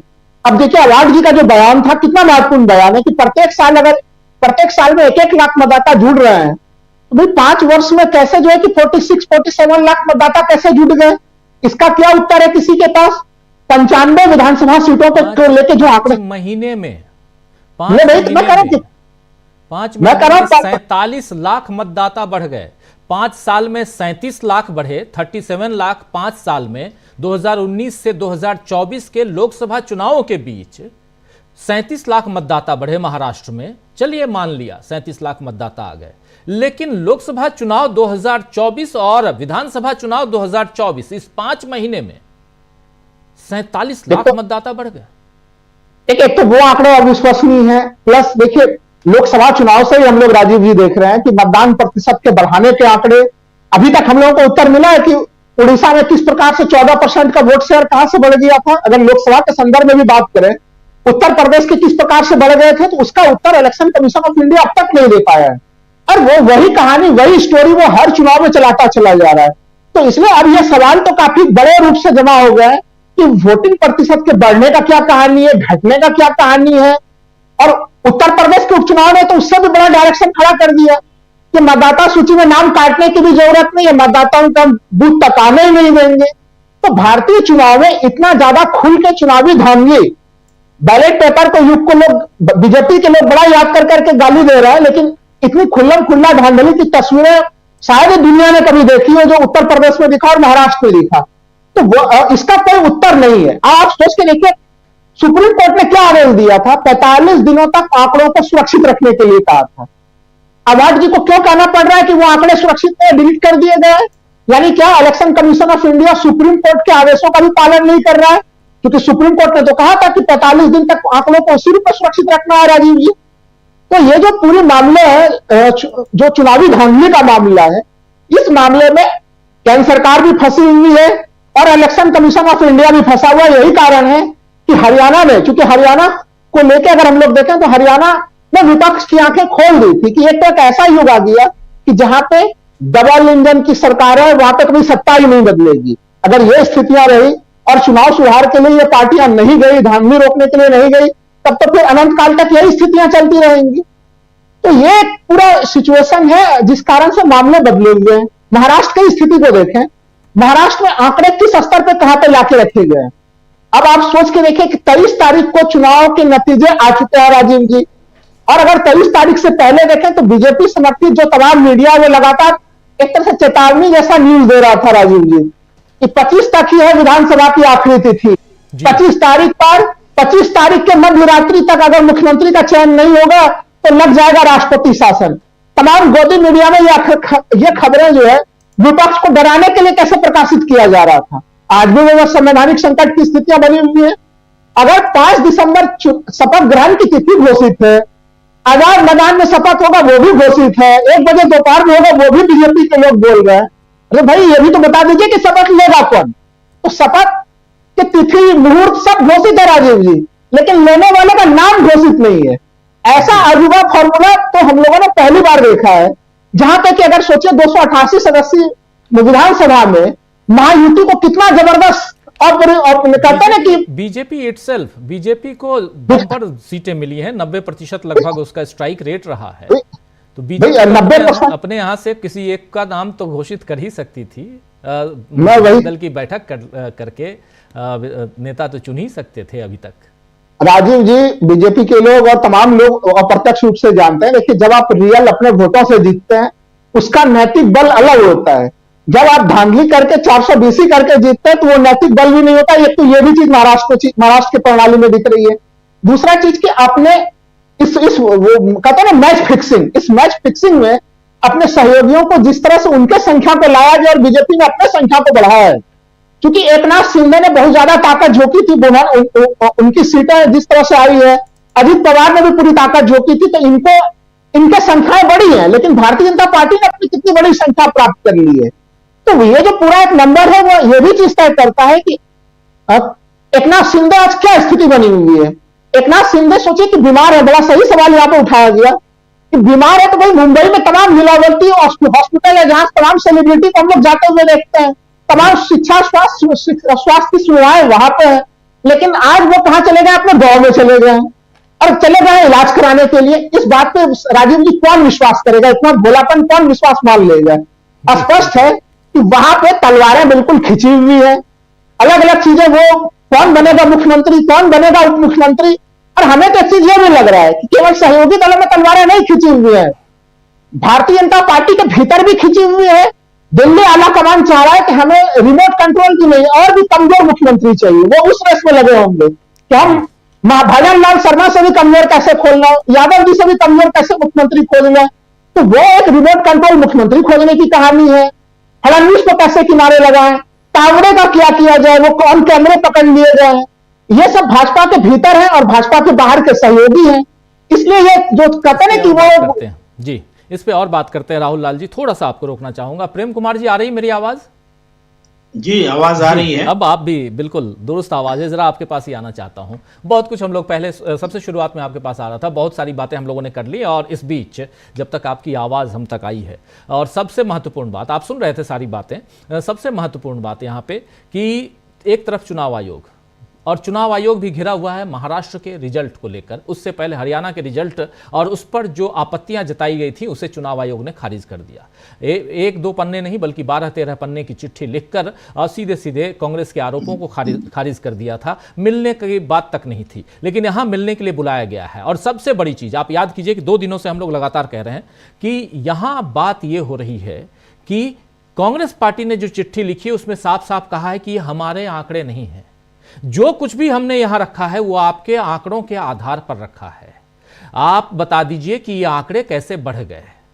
चुनाव आयोग ने कुछ कुछ उसमें जो चिट्ठी 1.5 पन्ने की चिट्ठी आई है कांग्रेस पार्टी को, उसमें कुछ कुछ बातें लिखी हैं, लेकिन उसके बाद भी चुनाव आयोग ने कहा है कि आप आइए और मिलकर हम बात करते हैं। इसको कैसे देखा जाए? जी, शुक्रिया राजीव जी। देखिए, कांग्रेस शिकायतों को लेकर, तथ्यात्मक सबूतों को लेकर बात करने जा रही है। चुनाव आयोग बुला रहा है बात करने की है, लेकिन इससे पहले भी आपको याद होगा एक बार चुनाव आयोग ने हरियाणा चुनाव के बाद भी मुलाकात की थी, लेकिन उसके बाद जवाब जो आया था वो जवाब इस तरीके से आया था कि आगे कोई शायद शिकायत लेकर जाए ही नहीं। इस तरह से था कि शिकायत करने वाले को ही अपमानित किया गया, बताया गया कि आप ही बार बार हारने के बाद में चले आते हो, इस तरह की भाषा थी। और आज जो सबसे बड़ी बातें हैं, चिंता की बातें हैं, 2-4 बातों के इर्द गिर्द सब कुछ चल रहा है। एक अडानी का प्रकरण है। जो अडानी का प्रकरण सिर्फ ये नहीं कि वित्तीय अनियमितता का है, चुनाव में उनका हस्तक्षेप का भी है, जो सरकार बनाने और गिराने में उनके हस्तक्षेप का भी मसला है, इसलिए हम नाम ले रहे हैं। दूसरा मुद्दा ईवीएम का नहीं है। लोग बोलते हैं कि ईवीएम का मुद्दा, तो ईवीएम का थोड़ा दूसरे पर ही स्ट्रेस देते हैं, फिर तीसरे चौथे पर बोलेंगे। ईवीएम पर हम थोड़ा बोलना चाहते हैं कि आमतौर पर यह सवाल बहुत पूछा जाता है कि जब कांग्रेस जीत जाती है हिमाचल में, जब कांग्रेस जीत जाती है जम्मू कश्मीर में, जब कांग्रेस कर्नाटक में, तेलंगाना में, इन सब जगहों पर जीत जाती है तब ईवीएम ठीक होता है, और जब हार जाती है तो ईवीएम खराब होता है। इस बात का जवाब देना बहुत जरूरी है। ये मसला ईवीएम के मैनिपुलेशन तक नहीं है, ये मसला चुनाव आयोग को के मैनिपुलेशन का है। मुख्य चुनाव आयुक्त की नियुक्ति से लेकर बाकी सदस्यों की नियुक्ति और उसके बाद की घटी घटनाएं, जिसमें मतदाता सूची पर उठ रहे सवाल शामिल है, जिसमें मतदान के तौर तरीकों में सत्ताधारी दल का समर्थन शामिल है, विपक्ष का को रोकने की कोशिश शामिल है। इस पूरे चुनाव में जो पैसे का खेल होता है उसमें चुनाव आयोग की चुप्पी शामिल है, और उसके बाद आता है मशीन का मैनिपुलेशन। मशीन, आप बताइए ना, एक कंस्टिट्यूएंसी ऐसी है जहां 312 मतदाता हैं और 624 वोट गिन लिए गए, दुगना वोट गिन लिए गए, तो ये कैसे मुमकिन है? एक मशीन भी बता देती है, एक मशीन की गड़बड़ी भी, कि पूरे जगह में क्या हो रहा है। तो इसको अगर हम इस तरह से भी देखें, जो जहां से हमने सवाल शुरू किया था, लोग सवाल बोलते हैं, पूछते हैं, कि आप ये देखिए कि 2014 के बाद से जहां बीजेपी हारती है वहां वो ईवीएम का सवाल नहीं उठाती है। क्यों? क्योंकि उसके बाद वो फिर आगे कैसे मैनिपुलेट करे उस पर काम करती है। और आप क्या सोचते हैं? लोगों ने पूछा ये भी कि वायनाड में प्रियंका जीत गई तो यहाँ क्या ईवीएम ठीक था? तो आप क्या चाहते? वायनाड में जहां प्रियंका हार जाती तो लोग क्या इस चुनाव व्यवस्था पर इस बात करते? बगावत हो जाती है, क्योंकि वायनाड में बीजेपी कहीं है ही नहीं, तो वायनाड में उन्होंने रिस्क ही नहीं लिया। आप क्या चाहते? कश्मीर घाटी में बीजेपी जीत जाती? भाई कश्मीर घाटी में बीजेपी कैसे जीतती? भाई जम्मू में उसको करना था, किया, उससे सरकार का आंकड़ा नहीं आया। जहां सरकार बनाने की दूसरी कोशिशें हुई लेकिन नाकाम रही। तो इस आप देखिए झारखंड में पूरी कोशिश हुई कि इसको मैनिपुलेट किया जाए, लेकिन झारखंड में मन माफिक सरकार नहीं थी, उस हद तक चीजें नहीं हुई। तो आप देख रहे हैं कि वहां पर सही आंकड़े आए। यहां तक कि आप देखिए वोटिंग परसेंटेज, झारखंड में वोटिंग परसेंटेज कितना बढ़ा? 1.67% बढ़ा 5 बजे के बाद। और महाराष्ट्र में कितना बढ़ा? लगभग 8% बढ़ा। तो इसका मतलब है झारखंड में वोटिंग परसेंट नहीं बढ़ाया जा सका और महाराष्ट्र में वोटिंग परसेंटेज बढ़ाया जा सका। अब ये सवाल तो उठेंगे ना, 5 से 6 बजे के बीच इतनी बड़ी लंबी लाइन थी कि 75 लाख लोगों ने महाराष्ट्र में वोट दे दिया। तो 75 लाख लोगों की लाइन दिखाओ, कहां है सीसीटीवी तुम्हारा? हम देश तो देखना चाहेगा ना कि 75 लाख लोगों ने 1 घंटे में कैसे वोट किया और 1 मिनट में कितने लोग वोट कर रहे थे, उसका भी तो आंकड़ा निकालो। 1 सेकंड में क्या वोट दिला रहे थे? ये सीधे दिखता है कि ईवीएम नहीं, पूरे चुनाव प्रक्रिया को प्रदूषित किया गया। ईवीएम बोल करके एक तरह से ईवीएम पर सवाल उठाने वालों को हतोत्साहित किया जाता है। सिर्फ ईवीएम नहीं है, ये तो वोट परसेंटेज बढ़ाया। आप तो ईवीएम अगर गलत होता तो आप मिलान करके दिखा देते। आपने आहवाड़ जी का बयान सुनाया ना, यही सवाल, यही चीज हरियाणा में भी हुआ है। प्रशांत टंडन जी ने भी बताया है और सबने जाना है कि वहां मुझे भी एक सोर्स से जानकारी मिली थी कि जब चुनाव आयोग निर्वाचन पदाधिकारी के पास में, डीएम के पास में गए लोग कि आप हमको ये ईवीएम में का जो आंकड़ा मैच नहीं हो रहा है वीवीपैट का 14C से, इसको हमको गिनती कराइए, दिखाइए। तो जिला निर्वाचन पदाधिकारी ने इनकार कर दिया, कहा कि जहां जाना है जाओ। तब सब लोग 21 विधानसभा के बारे में अब कोर्ट में जा रहे हैं। अब कोर्ट में जाने तक तो वो ईवीएम का आंकड़ा ही नहीं रहेगा। पोलिंग जब मत पत्र से वोटिंग होती है तो उसको हम चाहे जितनी बार गिन सकते हैं फिजिकली, लेकिन ईवीएम से गिनती को आप मिटा देते, बोलते दूसरा ईवीएम ले आएंगे, बोलेंगे इसमें देख लो सब सही है, तो उसमें भी सही होगा। तब तो फिर चेक करने की जरूरत क्या है? तो ये जो मैनिपुलेशन है और ये कहना कि कांग्रेस हार जाती है तब बोलती है, बीजेपी भी हारती थी 2014 से पहले तब भी बोलती थी ईवीएम हमेशा संदेह के घेरे में रहा, ईवीएम में प्रगति हुई, उसमें तरह तरह से तकनीकी प्रगति हुई और वो प्रगति का इस्तेमाल जो है वो कर लिया गया। आज ईवीएम से भी बड़ा प्रश्न है एआई, हम लोग उसकी चर्चा करते हैं। भाई एआई से हमको सब मालूम चल जाता है कि सारे वोटर की टेंडेंसी क्या है, वोटर दक्षिण पंथी है, वोटर वामपंथी है, वोटर कांग्रेस समर्थक है, वोटर आप समर्थक है, सब पता चल जाता है। और उसके हिसाब से वोटर मैनिपुलेशन, अगर 47 लाख लोगों का वोटर मैनिपुलेशन होगा, वोटर लिस्ट से में जोड़ दिए जाएंगे अपने मन मुताबिक, तो चुनाव तो बदलेंगे ही। तो चुनाव, ईवीएम तो एक नाम है, ईवीएम के नाम पर पूरे चुनाव आयोग और चुनाव प्रणाली ही संदिग्ध है। सरकार के साथ उनकी मिली भगत है, मशीन का इस्तेमाल कर रहे हैं, प्रशासन का इस्तेमाल कर रहे हैं और इसके अलावा भी जो खरीद फरोख्त है उसका इस्तेमाल कर रहे हैं। तो ये एक लड़ाई है, ये एक बड़ी लड़ाई है जो कांग्रेस पार्टी लड़ रही। चुनाव आयोग कुछ नहीं करेगा, आप जान लीजिए। 3 दिसंबर को मिले, नतीजा वही कांग्रेस को ही फटकारा जाएगा कि आप आए क्यों, बार बार चले आते हैं। अब इस लड़ाई को बैलेट यात्रा से ही जोड़ना होगा। जनता जब इस यात्रा से जुड़ेगी तो अपने आप ईवीएम का विरोध सामने आएगा। हम रास्ता दिखाएंगे तब गलत रास्ता रुकेगा। रास्ता है बैलेट पेपर पर लौटना, और बैलेट पेपर पर लौटने के लिए व्यापक जनमत संग्रह का जो अभियान कांग्रेस चलाने वाली है, यही एकमात्र रास्ता है। इसके अलावा आप चुनाव आयोग के पास जाके कुछ हासिल नहीं कर सकते। अदालत से भी अब उम्मीद नहीं है, क्योंकि अदालत उस बात पर बात ही नहीं करती है कि इसका मैनिपुलेशन हो रहा। वो मान के चलती चुनाव आयोग तो गलत कर ही नहीं सकता है। जब गलत कर ही नहीं सकता तो सुनवाई किस बात की कर रहे हो भाई? बंद कर दो सुनवाई करना है चुनाव ऐसी शिकायतों का। शिकायत लेकर के खारिज करने का क्या मतलब है जब चुनाव आयोग गलत कर ही नहीं सकता? तो जी बिल्कुल बिल्कुल, बहुत महत्वपूर्ण बातें आप यहाँ कर रहे हैं। और सबसे बड़ी चीज़ चुनावी धांधली जो है उसमें उसको उजागर करना, ये काम विपक्षी दलों का है। और इसमें चाहे ईवीएम हो, बैलेट पेपर हो, लेकिन चुनाव निष्पक्ष हो, पारदर्शी तरीके से हो, ये बहुत इंपॉर्टेंट है। इसी मसले पर अभी थोड़ी देर पहले अखिलेश यादव ने एक ट्वीट किया है। उस ट्वीट को जरा स्क्रीन पर ले आइए, बहुत महत्वपूर्ण ट्वीट है। और फिर प्रोफेसर रविकांत जी के पास आता हूं। अखिलेश यादव लिख रहे हैं, जो अपने गुनाह पर शायरी का पर्दा डालते हैं, जो अपने गुनाह पर शायरी का पर्दा डालते हैं, वह सच में हैं कितने गुनाहगार खुद भी जानते हैं। वो सच में हैं कितने गुनाहगार खुद भी जानते हैं। ये किसके लिए लिख रहे हैं आप समझ सकते हैं, यहाँ कुछ बोलने की ज़रूरत नहीं है। लेकिन यहीं से शुरुआत होती है प्रोफेसर रविकांत जी कि विपक्ष अब कम से कम चुनाव सुधार पे बात करने के लिए राजी है, तैयार है। क्योंकि शुरुआत में यही होता है, जब रिजल्ट आया 2-1 दिन तक बात कर लिए कि हाँ चुनाव में धांधली हुई है, ईवीएम में गड़बड़ी है। उसके बाद सब फिर लग गए, फिर अगले चुनाव की तैयारी करते हैं, फिर अगले चुनाव में फिर से कूद पड़ते हैं। फिर आप जीत गए तो जीत गए, हार गए तो फिर वही बात। और इसी चीज को सत्ता पक्ष जो है वो बार बार खींच कर लाता है, जिस बारे में प्रेम कुमार जी कह रहे थे कि आप जहां जहां जीतते हैं वहां की बात कुछ और होती है और हारते हैं तो कुछ और बात होती है। क्या कहेंगे इस पे?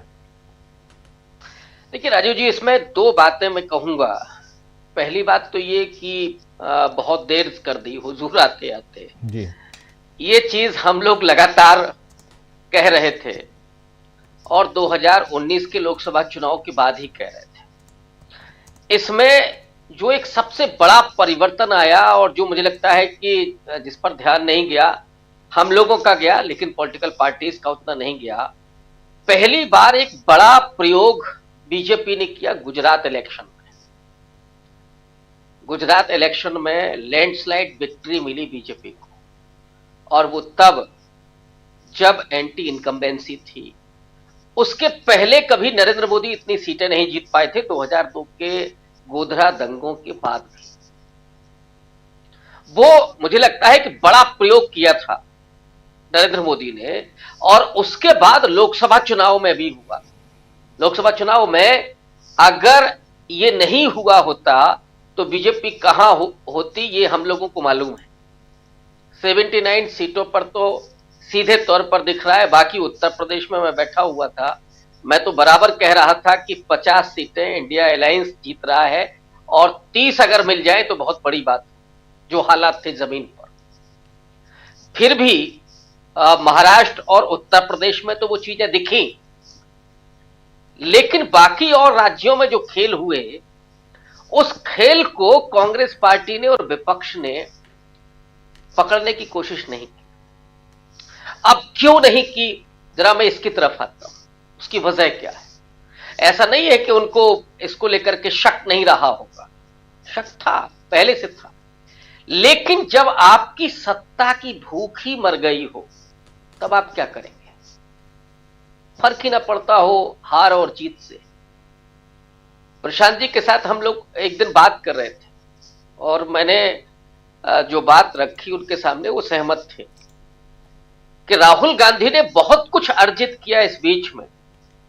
एक ऐसा नेता जो लोगों की आशाओं का केंद्र बना, एक ऐसा नेता जो इस अंधेरे समय में एक रोशनी बन करके आया, मशाल बन करके आया, जिसने लगभग हताश हो चुके लोगों के भीतर ऊर्जा का संचार किया, उम्मीद पैदा की, लोगों से जुड़ा, लोगों के भीतर जो टूटन थी उसको जोड़ा।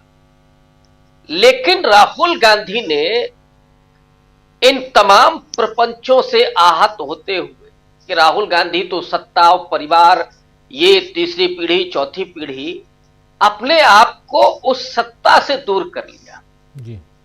और राहुल गांधी को लगा कि नहीं, हम उन तमाम आरोपों को खत्म करेंगे, हमको सत्ता नहीं चाहिए। इसने जो किया कि जो किलर इंस्टिंक्ट होती है, जो सत्ता पाने की जो भूख है, वो भूख खत्म हो गई एक तरह से राहुल गांधी के भीतर। उससे कई बार ये होता है कि आप हार गए तो बहुत असर नहीं पड़ता है, वो बेचैनी आपको नहीं, वो रात भर जिसको हम लोग करवट बदलना कहते हैं साहित्य की दुनिया में, वो नहीं चीजें थी। एक धीरे धीरे, और ये अंग्रेजों से भी ज्यादा बड़े वाले हैं। अगर आप गांधी की तरह सत्याग्रह करते हुए थोड़ा धीरे धीरे बढ़ेंगे तब तक ये सब चौपट कर देंगे। ये लोग वो नहीं है, ये इन्होंने तो कभी नाखून नहीं कटाया और सबसे बड़े राष्ट्रवादी बने घूम रहे। आपको भी देशभक्ति का प्रमाण पत्र बांटेंगे। उस व्यक्ति को अर्बन नक्सल कह रहे हैं जिसकी 4 पीढ़ियां खप गई इस देश के लिए, 2 शहीद हो गए। जवाहरलाल नेहरू 9.5 साल जेल में रहे और इनको जब थोड़ा बहुत मौका मिला तो 5-5, 6-6 माफीनामा लेकर के आ गए। और इनके एक और बड़े नेता, पता नहीं क्यों कई बार हम लोग संकोच में नहीं बोलते हैं, जी। अटल बिहारी वाजपेयी पकड़े गए थे भारत छोड़ो आंदोलन में, 4 लाठियां खाते ही माफी मांग करके वापस आ गए थे। अटल बिहारी वाजपेयी जो देश के प्रधानमंत्री बने, बोल दिया कि नहीं, हम तो उसमें थे ही नहीं, हमको छोड़ दीजिए आका। और क्या कर रहे थे ये सबको मालूम है। सुभाष चंद्र बोस के साथ इन्होंने क्या किया, आजाद हिंद फौज के साथ कैसी गद्दारी की, स्वाधीनता आंदोलन के साथ क्या गद्दारी कर रहे थे, अंग्रेजों के साथ खड़े हो रहे थे। और वो लोग जो संविधान को कुचलने पर आमादा थे, जो मनुस्मृति को लागू करना चाहते थे, वो सत्ता में आने के बाद उस परिवार को, उस राहुल गांधी को क्रिटिसाइज करते हुए उसको प्रश्नांकित कर रहे थे।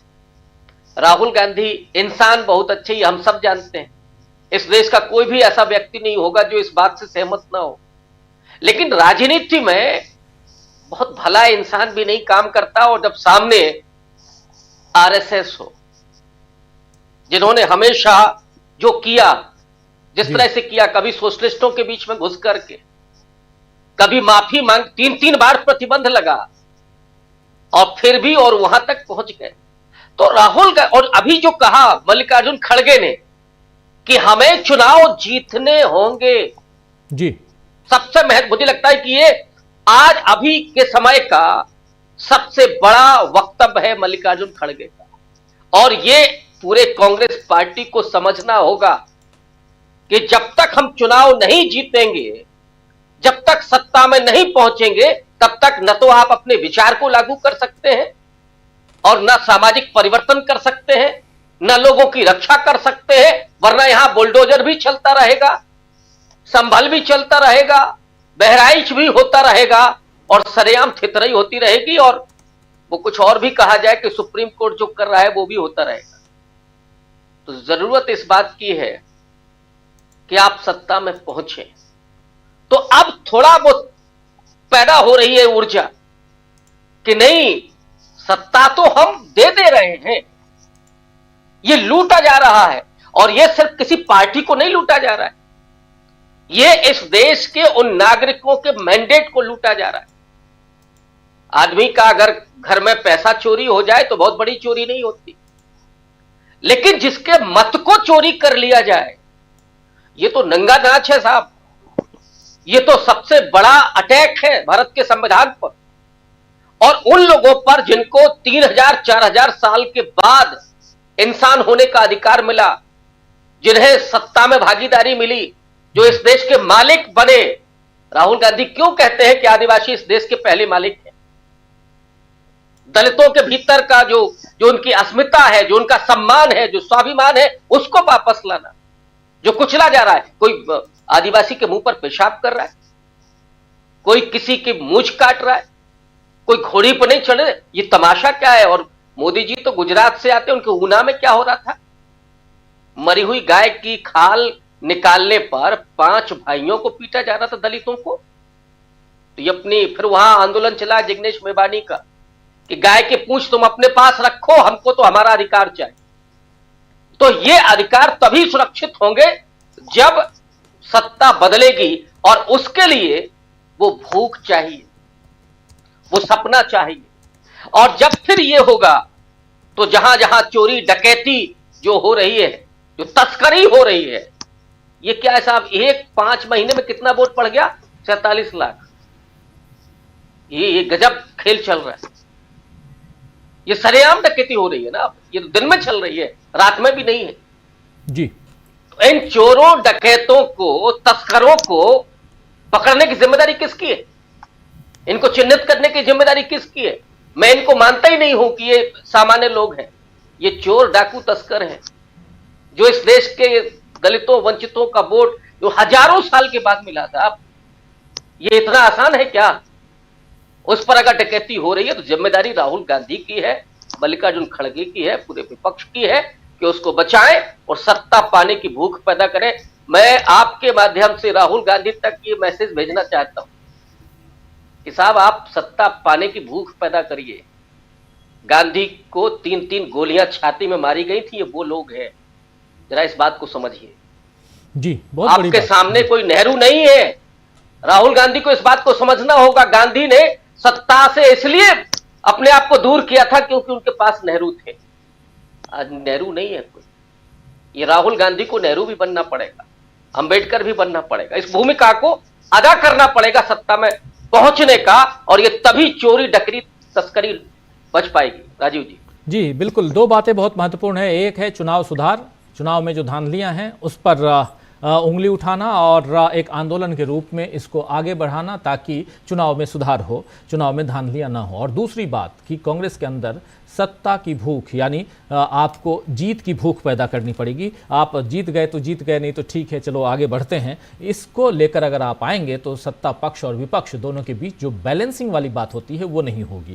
कांग्रेस हो या भाजपा हो, लेकिन एक बैलेंस मोड होना चाहिए, या सत्ता पक्ष हो या विपक्ष हो, दोनों के बीच बैलेंस मोड तब होगा जब विपक्ष भी मजबूत होगा। कितना मजबूत है विपक्ष? हालांकि आप देख लीजिए कि लोकसभा में विपक्ष इस 2024 के चुनाव के बाद विपक्ष काफ़ी मजबूत है, लेकिन जिस प्रकार अब 4 राज्यों के चुनाव हुए, 4 राज्यों में से 2 राज्यों में बीजेपी की जीत हुई, 2 राज्यों में इंडिया गठबंधन की जीत हुई। और यहाँ से एक दूसरी बात जो समझ में आती है वो ये कि इंडिया गठबंधन इन मसलों को भी जिस ढंग से भुनाना चाहिए नहीं भुना पाता है। और अब जब महाराष्ट्र सामने है और जो महाराष्ट्र में अभी तक सरकार बन जानी चाहिए थी जो नहीं बन पाई है, उस पर भी इंडिया गठबंधन सत्ता पक्ष को जितना घेर सकता था वो नहीं घेर पा रहा है। कारण क्या हो सकता है ये भी समझें हम। लेकिन इस सबके बीच क्या एकनाथ शिंदे किसी दूसरे विकल्प को भी तलाश रहे हैं क्या?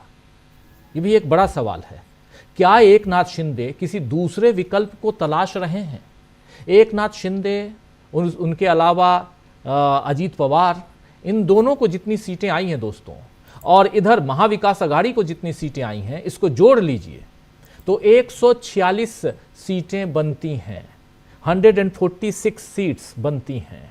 अगर एकनाथ शिंदे और अजीत पवार महाविकास अघाड़ी में चले आते हैं तो 146 सीटें बनती हैं और सत्ता के लिए 145 चाहिए। अमलेंदु उपाध्याय जी, क्या ऐसे विकल्प की तरफ भी ध्यान जा रहा है? होगा क्या एक नाथ शिंदे का? निश्चित तौर पर राजीव जी, राजनीति संभावनाओं का खेल है और कब दोस्त दुश्मन बन जाए और दुश्मन दोस्त बन जाए कहा नहीं जा सकता है।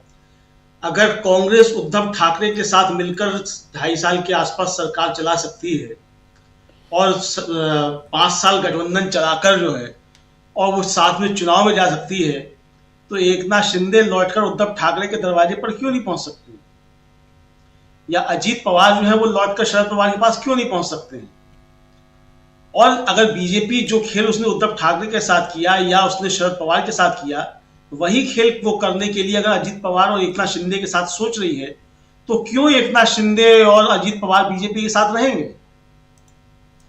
अगर अजीत पवार गए थे मुख्यमंत्री बनने के लिए और नहीं बन रहे मुख्यमंत्री, एकनाथ शिंदे ने अपनी पार्टी की पीठ में छुरा घोंपा इसलिए कि मुख्यमंत्री बन जाए, और नहीं बन रहे मुख्यमंत्री, तो बीजेपी के साथ क्यों रहेंगे? एक साधारण सा प्रश्न है भाई। देवेंद्र फडणवीस को मुख्यमंत्री बनाने के लिए तो एकनाथ शिंदे ने शिवसेना के साथ विश्वासघात नहीं किया था, या अजीत पवार ने अपने ही परिवार के साथ अगर विद्रोह किया या बगावत की या विश्वासघात किया, जो भी कह दिया जाए, वो इसलिए तो नहीं किया था कि किसी देवेंद्र फडणवीस को जाकर मुख्यमंत्री बनवाना है, ये इसके बाद गंगा नहा लेनी। तो जाहिर सी बात है कि राजनीति अगर देवेंद्र फडणवीस कर रहे हैं और मोदी शाह कर रहे हैं, तो एकनाथ शिंदे और अजीत पवार कत्था थोड़ी कर रहे हैं, वो भी राजनीति कर रहे हैं, उनको भी सत्ता चाहिए। मोदी शाह अगर सत्ता के बिना नहीं रह सकते तो दूसरे सत्ता के बिना क्यों रहेंगे? और आप सत्ता में आ रहे हैं तो आप एकनाथ शिंदे और अजीत पवार के कंधे पर चलकर आ रहे हैं। तो ये इसलिए नए रास्ते निश्चित तौर पर तलाशे जा सकते हैं, क्योंकि बीजेपी ने एक चीज तो स्पष्ट कर दी है कि मुख्यमंत्री बीजेपी का होगा, वो किसी भी हाल में एकनाथ शिंदे या अजीत पवार को मुख्यमंत्री नहीं बनाएगी। ये उसकी तरफ से स्पष्ट है। अब वो देवेंद्र फडणवीस हो कि विनोद तावड़े हो कि पीयूष गोयल हो कि और कोई हो, वो अलग मसला हो सकता है कि कौन हो कौन नहीं हो, कि पंकजा मुंडे हो, तो बीजेपी को तय करना। लेकिन एक बात बीजेपी ने स्पष्ट कर दी है कि मुख्यमंत्री बीजेपी का होगा। तब अगर मुख्यमंत्री बीजेपी का होगा तो एकनाथ शिंदे वहां भजन थोड़ी करेंगे कि ठीक है भाई हो गया, अपनी राजनीति खत्म, 2.5 साल मुख्यमंत्री रहना था, नाम के आगे पूर्व मुख्यमंत्री लिखवाना था, वो लिख गया, हमारे अब राजनीति खत्म, अब घर को जाते हैं, बाल बच्चे खिलाएंगे, अब नाती पोते खिलाएंगे। तो ये तो नहीं करेंगे एकनाथ शिंदे।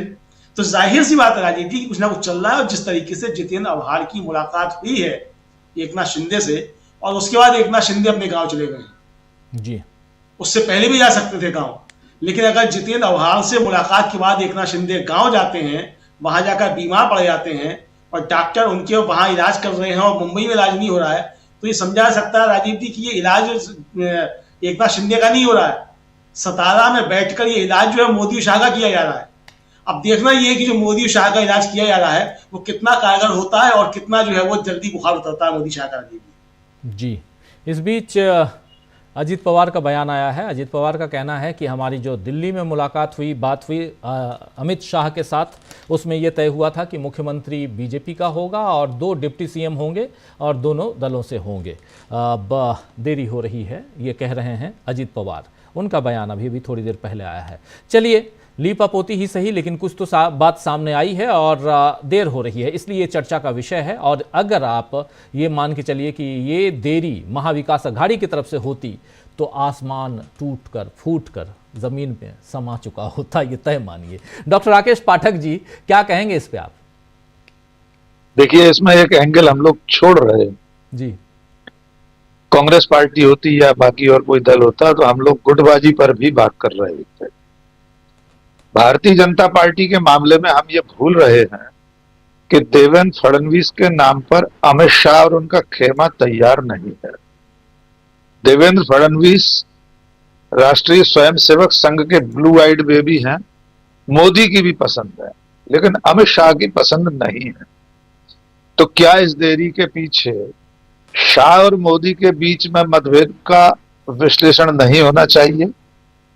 क्या इस बात को रेखांकित नहीं करना चाहिए कि मामला इस बात पर अटका है कि अमित शाह देवेंद्र फडणवीस को किसी सूरत में मुख्यमंत्री नहीं बनने देना चाहते? क्या आगे की और राजनीति पर नजर नहीं डालना चाहिए? Who is after Narendra Modi? Modi के बाद प्रधानमंत्रित्व के दावेदारों में योगी आदित्यनाथ, शिवराज सिंह चौहान, नितिन गडकरी के बाद जो लंबी रेस के घोड़े हैं उनमें देवेंद्र फडणवीस का नाम भी शामिल है। संघ की उन पर महती कृपा है।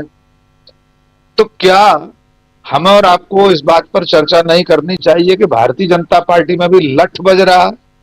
क्यों नहीं हम ये कह सकते कि मोदी शाह के बीच तलवारें खिंची हुई हैं महाराष्ट्र के मुख्यमंत्री पद को लेकर? कांग्रेस में ऐसा हो रहा होता तो हम लोग कहते कि राहुल गांधी और मल्लिकार्जुन खड़गे एक मत नहीं है, या प्रियंका गांधी किसी और को बनाना चाहती हैं, राहुल गांधी किसी और को। तो इस वक्त भारतीय जनता पार्टी के भीतर के विरोधों, उन अंतर विरोधों को भी रेखांकित करने की जरूरत है जो भविष्य की दिल्ली की राजनीति के लिए हो रहे हैं, जिनके पीछे ये छुपा हुआ है कि देवेंद्र फडणवीस अगर फिर से मुख्यमंत्री बन गए तो कल के दिल्ली के दावेदार भी हो सकते हैं। यद्यपि बहुत दूर की कौड़ी है ये। और एक अंतिम बात और, पार्टी को राष्ट्रीय अध्यक्ष भी अभी चुनना है राजीव। दिसंबर के बाद हर हालत में भारतीय जनता पार्टी के राष्ट्रीय अध्यक्ष का नाम तय होना। बीच में खबर यह भी आई थी कि देवेंद्र फडणवीस को महाराष्ट्र का मुख्यमंत्री बना दिया जाए और बाद में थोड़े समय के लिए किसी और को अध्यक्ष बनाकर फिर देवेंद्र फडणवीस को पार्टी का राष्ट्रीय अध्यक्ष बनाया जा सकता है। यहां तक कि महाराष्ट्र के चुनाव से पहले संजय जोशी, वसुंधरा राजे सिंधिया के साथ जो सबसे ज्यादा चर्चा में नाम था वो देवेंद्र फडणवीस का ही था पार्टी के अध्यक्ष के लिए। तो अभी ये कौन भी इसमें शामिल रखिए कि अमित शाह क्या चाहते हैं और क्या नहीं चाहते। क्या मोदी अमित शाह की मर्जी के खिलाफ जाकर देवेंद्र फडणवीस को मुख्यमंत्री बनाएंगे? और कल भारतीय जनता पार्टी का राष्ट्रीय अध्यक्ष कौन होगा उसका भी एक एंगल इसमें अभी महाराष्ट्र के मामले में बचा हुआ है। जी राजीव जी, बहुत कुछ अभी बचा हुआ है और बहुत कुछ अभी आना बाकी है, लेकिन क्या कुछ आने वाला है प्रशांत टंडन जी से जरा समझ लेते हैं। प्रशांत जी, आने वाला क्या है, जरा कुछ तो क्लू दीजिए, कुछ तो बताइए। बहुत कुछ अंदर खाने चल रहा है, मुझे पता है, और उसमें से बहुत सारी चीजें आपको पता है। जी, अब देखिए, एकनाथ शिंदे अपना फोन वगैरह बंद करके गांव में है और अब वो क्या वहां से राजनीति करेंगे, लेकिन वो बहुत महत्वपूर्ण बयान यहां से देकर गए हैं कि बीजेपी की सरकार बनने में या सरकार बनने में वो रोड़ा नहीं अटकाएंगे, ये वो कह कर गए हैं। और जाते जाते वो जितेंद्र अवार्ड से मिलकर संदेश भी दे गए। तो ये थोड़ा सा जो चंपाई सोरेन चश्मा बनवाने आए थे उससे थोड़ा सा ज्यादा कॉम्प्लेक्स मामला है, इतना सीधा नहीं है। और अभी राहुल लाल जी चर्चा कर रहे थे कि मैच फिक्सिंग की बात, और जिस तरफ इशारा डॉक्टर पाठक ने किया है वह उसी तरफ आगे बढ़ता हूँ कि ये जो मैच फिक्सिंग है वो क्या है, ये हमको दिखाई देगा जब सरकार बनती हुई नजर आएगी कि क्या ये कोई मैच फिक्सिंग थी, क्या एकनाथ शिंदे दिल्ली का गेम खेल रहे हैं देवेंद्र फडणवीस को निपटाने के लिए, और फिर अगर वो ये गेम खेल रहे हैं तो फिर उसकी कीमत भी वसूलेंगे। मुफ्त में तो कुछ भी सेवाएं नहीं दी जाती है इस मार्केट इकॉनमी में। तो कुछ ना कुछ तो जरूर पकड़ा है। और आप गौर कीजिए कि एकनाथ शिंदे और अजीत पवार ये दोनों एक बात तो कह रहे हैं कि बीजेपी का मुख्यमंत्री होगा, लेकिन कौन होगा ये बात नहीं कह रहे। तो देवेंद्र फडणवीस के मामले पर दोनों का जो है वो मामला लगता है कि रिजर्व है, कि उस पे रिजर्वेशन है इनको, यही आपत्ति है। और ये आपत्ति दिल्ली बीजेपी में भी बहुत से लोगों को सूट करती, जिस तरफ डॉक्टर राकेश पाठक इशारा कर रहे हैं। जी, पॉलिटिकली भी देखिए, अगर बीजेपी को ये मैं मान ले थोड़ी देर के लिए कि वाकई 230 सीटें महायुति को दिया, जनता ने वोट दिया, हालांकि विवादित है, लोग इस पे सवाल खड़े कर रहे हैं, लेकिन मान लीजिए कि जनता का वोट है ये, तो जनता का वोट अगर है और बीजेपी को वहां पे लंबी राजनीति करनी है, तो महाराष्ट्र जैसी जगह पे एक ब्राह्मण को मुख्यमंत्री बनाकर एक गलत संदेश भी देना नहीं चाहेंगे। जब सामाजिक न्याय की राजनीति राहुल गांधी कर रहे हो, दूसरे लोग कर रहे हो, तो ये भी उनको देखना होगा। मुझे लगता है कि बीजेपी के अंदर बहुत कंफ्यूजन है और वो शायद आरएसएस का दबाव है देवेंद्र फडणवीस को लेके, अब उसको कैसे डील करें, ये बीजेपी भी कोशिश कर रही है और डील करने में मदद शायद ये जो मैच फिक्सिंग की बात राहुल लाल जी कर रहे हैं उस तरफ मुझे तो बहुत दिखाई देता है। दूसरी एक आखिरी बात राजीव जी कि महाराष्ट्र की जनता ने मीटिंग खेलने के लिए वोट नहीं दिया था। 26 तारीख को विधानसभा खत्म हो चुकी है, नई विधानसभा गठन हो चुका है। तो नई विधानसभा गठन हो चुका है तो जनता ने वोट सरकार बनाने के लिए दिया था, मीटिंग खेलने के लिए और गांव में जाके हम थक गए हैं, गांव में आराम करेंगे, उसके लिए जनता ने वोट नहीं दिया था। सरकार बनाइए, ये आपकी संवैधानिक जिम्मेदारी है और ये गवर्नर को ही पूछना चाहिए क्या भाई समर्थन तो दे गए थे लेकिन नेता कहाँ है आपका?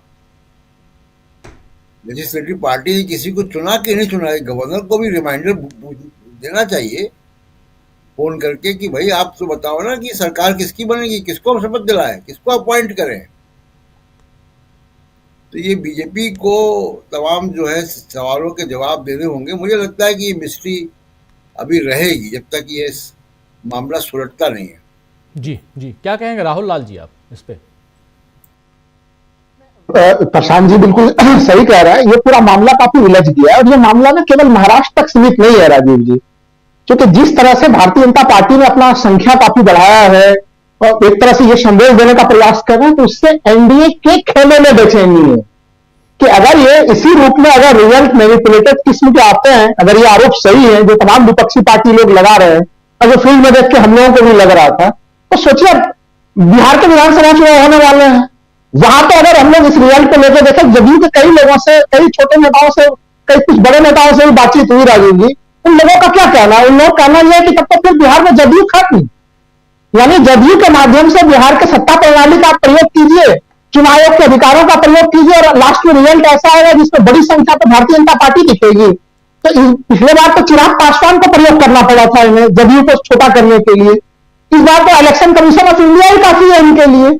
तो ये जो बेचैनी है ना, वो एनडीए खेमे के बहुत सारे सहयोगी दलों के भीतर भी है कि कहीं वो वन टाइम पासवर्ड, देखिए एकनाथ शिंदे को अगर हटाया जाए, वो जो चीजें हम लोग अमित शाह के बयान से पहले से ही स्पष्ट है कि मुख्यमंत्री बीजेपी का ही होगा, तो स्पष्ट है कि वो वन टाइम पासवर्ड बन के प्रयोग हो गए केवल वो महाराष्ट्र की राजनीति में, तो उनके माध्यम से बीजेपी को सत्ता लेनी थी, बीजेपी ने सत्ता ले ली। तो इसके ऊपर महाराष्ट्र के भीतर भी घमासान है और ये पूरी घटनाएं, यानी कि महाराष्ट्र में जो सरकार का गठन किस रूप में होता है, सहयोगी दलों को तवज्जो किस रूप में दिया जाता है, ये केंद्र के सरकार के भविष्य को भी निर्धारित करेगा राजीव जी। ये मामला यही खत्म नहीं होने वाला है भारतीय जनता पार्टी के लिए कि बीजेपी के लोग तो इस रस्साकस्सी में सोचे कि मोदी जी के बाद कौन, क्या मोदी जी के बाद कोई देवेंद्र फडणवीस बनेंगे तो वो नंबर ज्यादा बड़ा कर लेंगे, क्या कोई और ज्यादा बड़ा कर लेगा। लेकिन मैं देख पा रहा हूं संकट उतना दूर भी नहीं, संकट वर्तमान सरकार के स्थिरता के ऊपर भी है इस समय, क्योंकि देखिए ये सबों को पता है कि ये कोई ऑर्गेनिक किस्म का रिजल्ट कहीं से नहीं दिख रहा। विपक्ष ने जिस प्रकार के आंकड़े प्रस्तुत किए हैं वो सबके आंखों को खोल देने के लिए पर्याप्त है। सोचिए हम लोग भारतीय संविधान के लागू होने के, जिसको बाबा साहब अम्बेडकर ने जिस संविधान को बनाया था, उसके 75वें वर्षगांठ में हम लोग प्रवेश करने वाले हैं राजीव जी। हम लोग अगले वर्ष 75 साल हो जाएंगे संविधान के लागू होने के, और उस 75वें वर्षगांठ में देश के पास संदेश क्या है कि देश के दलित मतदाताओं का महत्व खत्म हो गया, देश के वंचित पिछड़े वर्ग के तबकों का महत्व खत्म हो गया। क्योंकि देखिए हम लोग अगर फील्ड में जाते हैं, जो आंकड़े हैं वो तो अलग अलग रिसर्चर्स आंकड़े लेके आएंगे। तो विधानसभा और लोकसभा चुनाव के दरमियान में जब अलग अलग उत्तर प्रदेश के जगह में घूम रहा था राजीव जी, तब भी ये चीजें सुनाई दे रही थी। बहुत सारे लोग कह रहे थे कि हम तो मुस्लिम है, हमारा नाम काट दिया गया है। बहुत सारे लोग कह रहे थे हम दलित है, हमारा नाम काट दिया गया, हम यादव है, हमारा नाम काट दिया गया। और ये महाराष्ट्र में भी ऐसी चीजें सुनाई दे रही थी फील्ड में। तो किसके नाम को काटा गया, किसके नाम को जोड़ा गया, सवाल एक ही चीज है जिसके ऊपर सबों को ध्यान देना पड़ेगा, क्योंकि हम लोग अब संविधान के क्रियान्वयन के 73वें वर्षगांठ में जा रहे हैं। सुप्रीम कोर्ट ऐसे तो चुनाव आयोग के परिशुद्धता पर पूरा विश्वास करती है कि चुनाव आयोग बड़ा सही काम कर रहा है, तो फिर हम लोग को वो भी ध्यान देना पड़ेगा कि सुप्रीम कोर्ट ने ये भी चीज कहा था राजीव जी कि हमें ऐसा निर्वाचन आयोग चाहिए जो प्रधानमंत्री की आंखों में आंखें डाल के सवाल पूछे, और फिर उन्होंने 3 सदस्यीय कॉलेजियम का निर्माण किया था। आखिर भारतीय जनता पार्टी को उस 3 सदस्यीय कॉलेजियम से क्या दिक्कत थी? क्यों चुनाव से, लोकसभा चुनाव से पहले जो है कि एक जो सदस्य थे उन्होंने इस्तीफा दे दिया, वो रहस्यमयी इस्तीफा का कारण पता नहीं चला। कैसे मामला सुप्रीम कोर्ट पहुंचता है और 2 निर्वाचन आयुक्तों की नियुक्ति हो जाती है? तो बीजेपी और निर्वाचन आयुक्त जो राजीव जी हैं, ये दोनों के दोनों बहुत सारे सवालों के दायरे में खड़े हैं कि इनकी निष्पक्षता दिखती कहां पे है। हम लोग अगर माइक्रोस्कोप लेकर भी जाए राजीव जी, लोकसभा चुनाव में आप देख लीजिए, जम्मू कश्मीर के चुनाव में, हरियाणा के चुनाव में, झारखंड के चुनाव में, महाराष्ट्र के चुनाव में इनकी निष्पक्षता नजर नहीं आती है। और यह सवाल सही प्रेम जी ने उठाया था कि भाई ईवीएम को लेकर जो विपक्ष से सवाल पूछे जाते कि आप जीते तो ईवीएम सही और हारे तेरे, ईवीएम तो मशीन है। मशीन को संचालित करने के लिए अधिकारी, पदाधिकारियों, सरकारी मशीनरी की जरूरत पड़ती है, और वो सरकारी मशीनरी में बहुत आसानी से केवल और केवल डबल इंजन वाले सरकारों में उपलब्ध होता है। मैंने उस दिन भी आपको कहा था कि काफी दबाव था झारखंड के अधिकारियों के ऊपर भी, लेकिन वो दबाव वहां पे काम नहीं कर पाया। और खुद वहां से भी देखिए जेएमएम की तरफ से भी बयान आया हुआ है कि अगर वहां पे भी चुनाव अगर पोस्टल बैलेट से होते, क्योंकि मैंने पहले भी कहा था कि जो छोटे मार्जिन के चुनाव थे राजीव जी, वो अधिकांश चुनाव झारखंड में भी भारतीय जनता पार्टी ही जीती है। क्यों देश भर में ऐसा होता है कि मार्जिन अगर कम हो और कम मार्जिन के तभी जो है कि परिणाम जो है वो भारतीय जनता पार्टी के खेमे में जाते हैं। सवालों की लिस्ट अगर इलेक्शन कमीशन ऑफ इंडिया से हम लोग पूछें तो वो लिस्ट बड़ी लंबी हो जाती है। इसलिए मैं बार बार कह रहा हूं कि कल का दिन बिल्कुल ऐतिहासिक दिन है। राहुल गांधी ने, कि जब वो 2018 में कांग्रेस के अध्यक्ष बने थे, तभी उन्होंने कहा था कि हम लोग को ईवीएम छोड़ के अब बैलेट पेपर की तरफ आना पड़ेगा, कांग्रेस के प्रस्ताव में था। हालांकि वो ठंडे रास्ते में वो प्रस्ताव चला गया था, लेकिन मैं यही कहूंगा कि कांग्रेस देर से आ रही है लेकिन दुरुस्त होकर आ रही है। आज वो अकेले नहीं है इस चीज के सामने में, तमाम विपक्ष की दूसरी पार्टियां खड़ी हैं, और भारतीय जनता पार्टी जो गेम दूसरों को फंसाने के लिए कर रही है महाराष्ट्र में, उस गेम में भारतीय जनता पार्टी खुद फंस गई है और उनकी केंद्र सरकार फंस गई है, उनका बहुमत का आंकड़ा भी फंस गया है राजीव जी। ये सबसे महत्वपूर्ण मामला है महाराष्ट्र का, कि महाराष्ट्र के जो समीकरण आगे के बनेंगे उससे यह तय होगा कि मोदी जी अपना कार्यकाल पूरा करेंगे या नहीं करेंगे।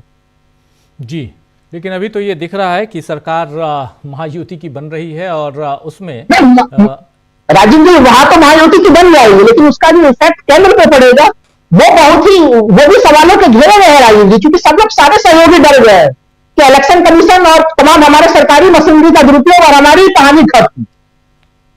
ये बड़ी बात आप कह रहे हैं। जरा इसी बात को आगे बढ़ाने की कोशिश करते हैं। प्रोफेसर रविकांत जी, क्या कहेंगे इस पे आप? महत्वपूर्ण बात यहाँ पे कह रहे हैं राहुल लाल जी, और उसमें सबसे बड़ी चीज़ कि जो चुनाव और उसमें जो रिजल्ट आ रहे हैं उसमें जो सहयोगी दल हैं इनके बीजेपी के, वो भी डरे हुए हैं अंदर खाने से। नहीं, वही डरे हुए नहीं है, ये पूरा देश डरा हुआ है। मतदाता डरे हुए हैं, पत्रकार डरे हुए हैं। मतलब हम लोग क्या इतनी आसानी से बोल पा रहे हैं? सच बात यह है कि जान हथेली पे लेकर के सच कह पा रहे हैं, और जो लोग थोड़ा सा जिम्मेदारी और उस तरह से नहीं उठा पा रहे हैं वो बेचारे डरे हुए नहीं बोल पा रहे हैं। तो वहां सहयोगी क्या बीजेपी के लोग डरे हुए नहीं है क्या? गुजरात लॉबी के सामने किसकी हिम्मत है मुंह खोलने की? जिस दिन कर दिया जाएगा कि देवेंद्र फडणवीस होंगे तो उसके बाद आरती उतारनी है सबको, पर्ची जाती है वहां भजनलाल शर्मा के नाम की पर्ची, और उसको नाम किसने उद्घाटित किया? राजस्थान की सबसे दिग्गज भारतीय जनता पार्टी के लीडर ने, जो भाजपा के शीर्षस्थ नेताओं में से हैं। वो पर्ची पढ़ करके बोलते हैं कि साहब ये होंगे हमारे कल के दूल्हे राजा। जो हालात हैं इस समय, उसमें तो हर राजनीतिक दल को डराने की कोशिश की जा रही है, क्या सहयोगी और क्या विरोधी। जी। विरोधियों को दूसरे ढंग से, अब एक और वो आया था लॉरेंस बिश्नोई के नाम पर भी डराया जा रहा था बीच में। अब वो जिसमें नाम लिया राहुल गांधी का बाकायदा नाम लिया गया था। तो सोचिए ये आलम है, ताकि आप कोई यात्रा न कर सकें, आप लोगों के बीच में न जा सकें। लेकिन राहुल गांधी की बात जरा अलग है, वो 56 इंच का भले ही ना हो लेकिन फौलादी है, असली सीना फौलादी अगर किसी का है तो वो राहुल गांधी का। तो अब यहां एकनाथ शिंदे को क्या मिला, इस बात को वो रियलाइज करेंगे कभी लेकिन अब ईडी से भी बचना है, सीबीआई से भी बचना है, जिसको जेल जाने का डर है उसके लिए मुसीबत है।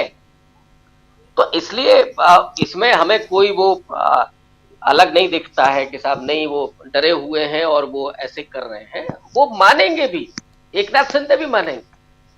वो क्या कर पाएंगे? अभी नीतीश कुमार को आप देखिए, जो व्यक्ति इतना कद्दावर लीडर रहा, सामाजिक न्याय का एक बड़ा आइकॉन, वो 3-3 बार पैर छूने पर उद्धत है। क्या हो गया है नीतीश कुमार को? तो जहां नीतीश कुमार की हालत, एकनाथ शिंदे है क्या, अजित पवार है क्या? तो इसलिए ये कुछ भी अलग नहीं है राजीव जी। ये डर से ही इस देश में सत्ता स्थापित की जा रही है। किसी राज्यपाल की हिम्मत है क्या? आप सारे लोग वरिष्ठ हैं और उस समय की राजनीति को देखा है। चाहे राज्यपाल हो चाहे राष्ट्रपति हो, एक आध आप अपवाद छोड़ दें, बाकी वो अपनी संवैधानिक स्थिति को महसूस करते थे, जानते थे। लोकसभा अध्यक्ष हो, चुनाव आयोग हो, चुनाव आयुक्त हो, टीएन शेषन इसी कांग्रेस पार्टी के द्वारा नियुक्त। लेकिन मजाल कि विनोद राय ने क्या किया? पूरा उखाड़ फेंका। वो बात अलग है कि वो जिस तरह से कर रहे थे वो अलग मसला था, लेकिन कभी ये नहीं हुआ कि किसी को डराने की कोशिश हुई हो। जज लोया हो गया साहब, इस देश में पूरी जुडिशरी डर गई है। 5-5 जज आकर के बाहर कहते हैं कि साहब हमको प्रभावित किया जा रहा है, बाद में वही ईश्वर ने जो समाधान दिया वही कर रहे, जबकि भगवान उसमें पार्टी थे, भगवान से ही समाधान लेकर के गए थे। तो हालात जैसे हैं कि अगर आपके चेहरे पर मुस्कान आ जाए तो समझिए कि आज का दिन अच्छा कट गया, वरना वो सपने में भी लोगों के आते होंगे, एकनाथ शिंदे जैसे लोगों के, तो क्या करेंगे?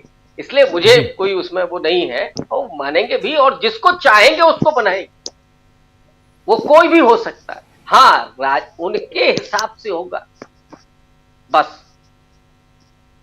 यहाँ से राजनीति बदलेगी, ये इसका इंतज़ार कीजिए। आने वाला वक्त बहुत महत्वपूर्ण होने वाला है, ये तय मानिए। दिल्ली के चुनाव हैं, उसके बाद बिहार का चुनाव अगले साल के अंत में, लेकिन इस बीच बहुत कुछ होते हुए आप देखेंगे, ऐसा सियासी गलियारों में कहा जा रहा है, चर्चा में। तो बहुत बहुत शुक्रिया अदा करता हूँ प्रोफेसर रविकांत जी, बहुत बहुत शुक्रिया डॉक्टर राकेश पाठक जी,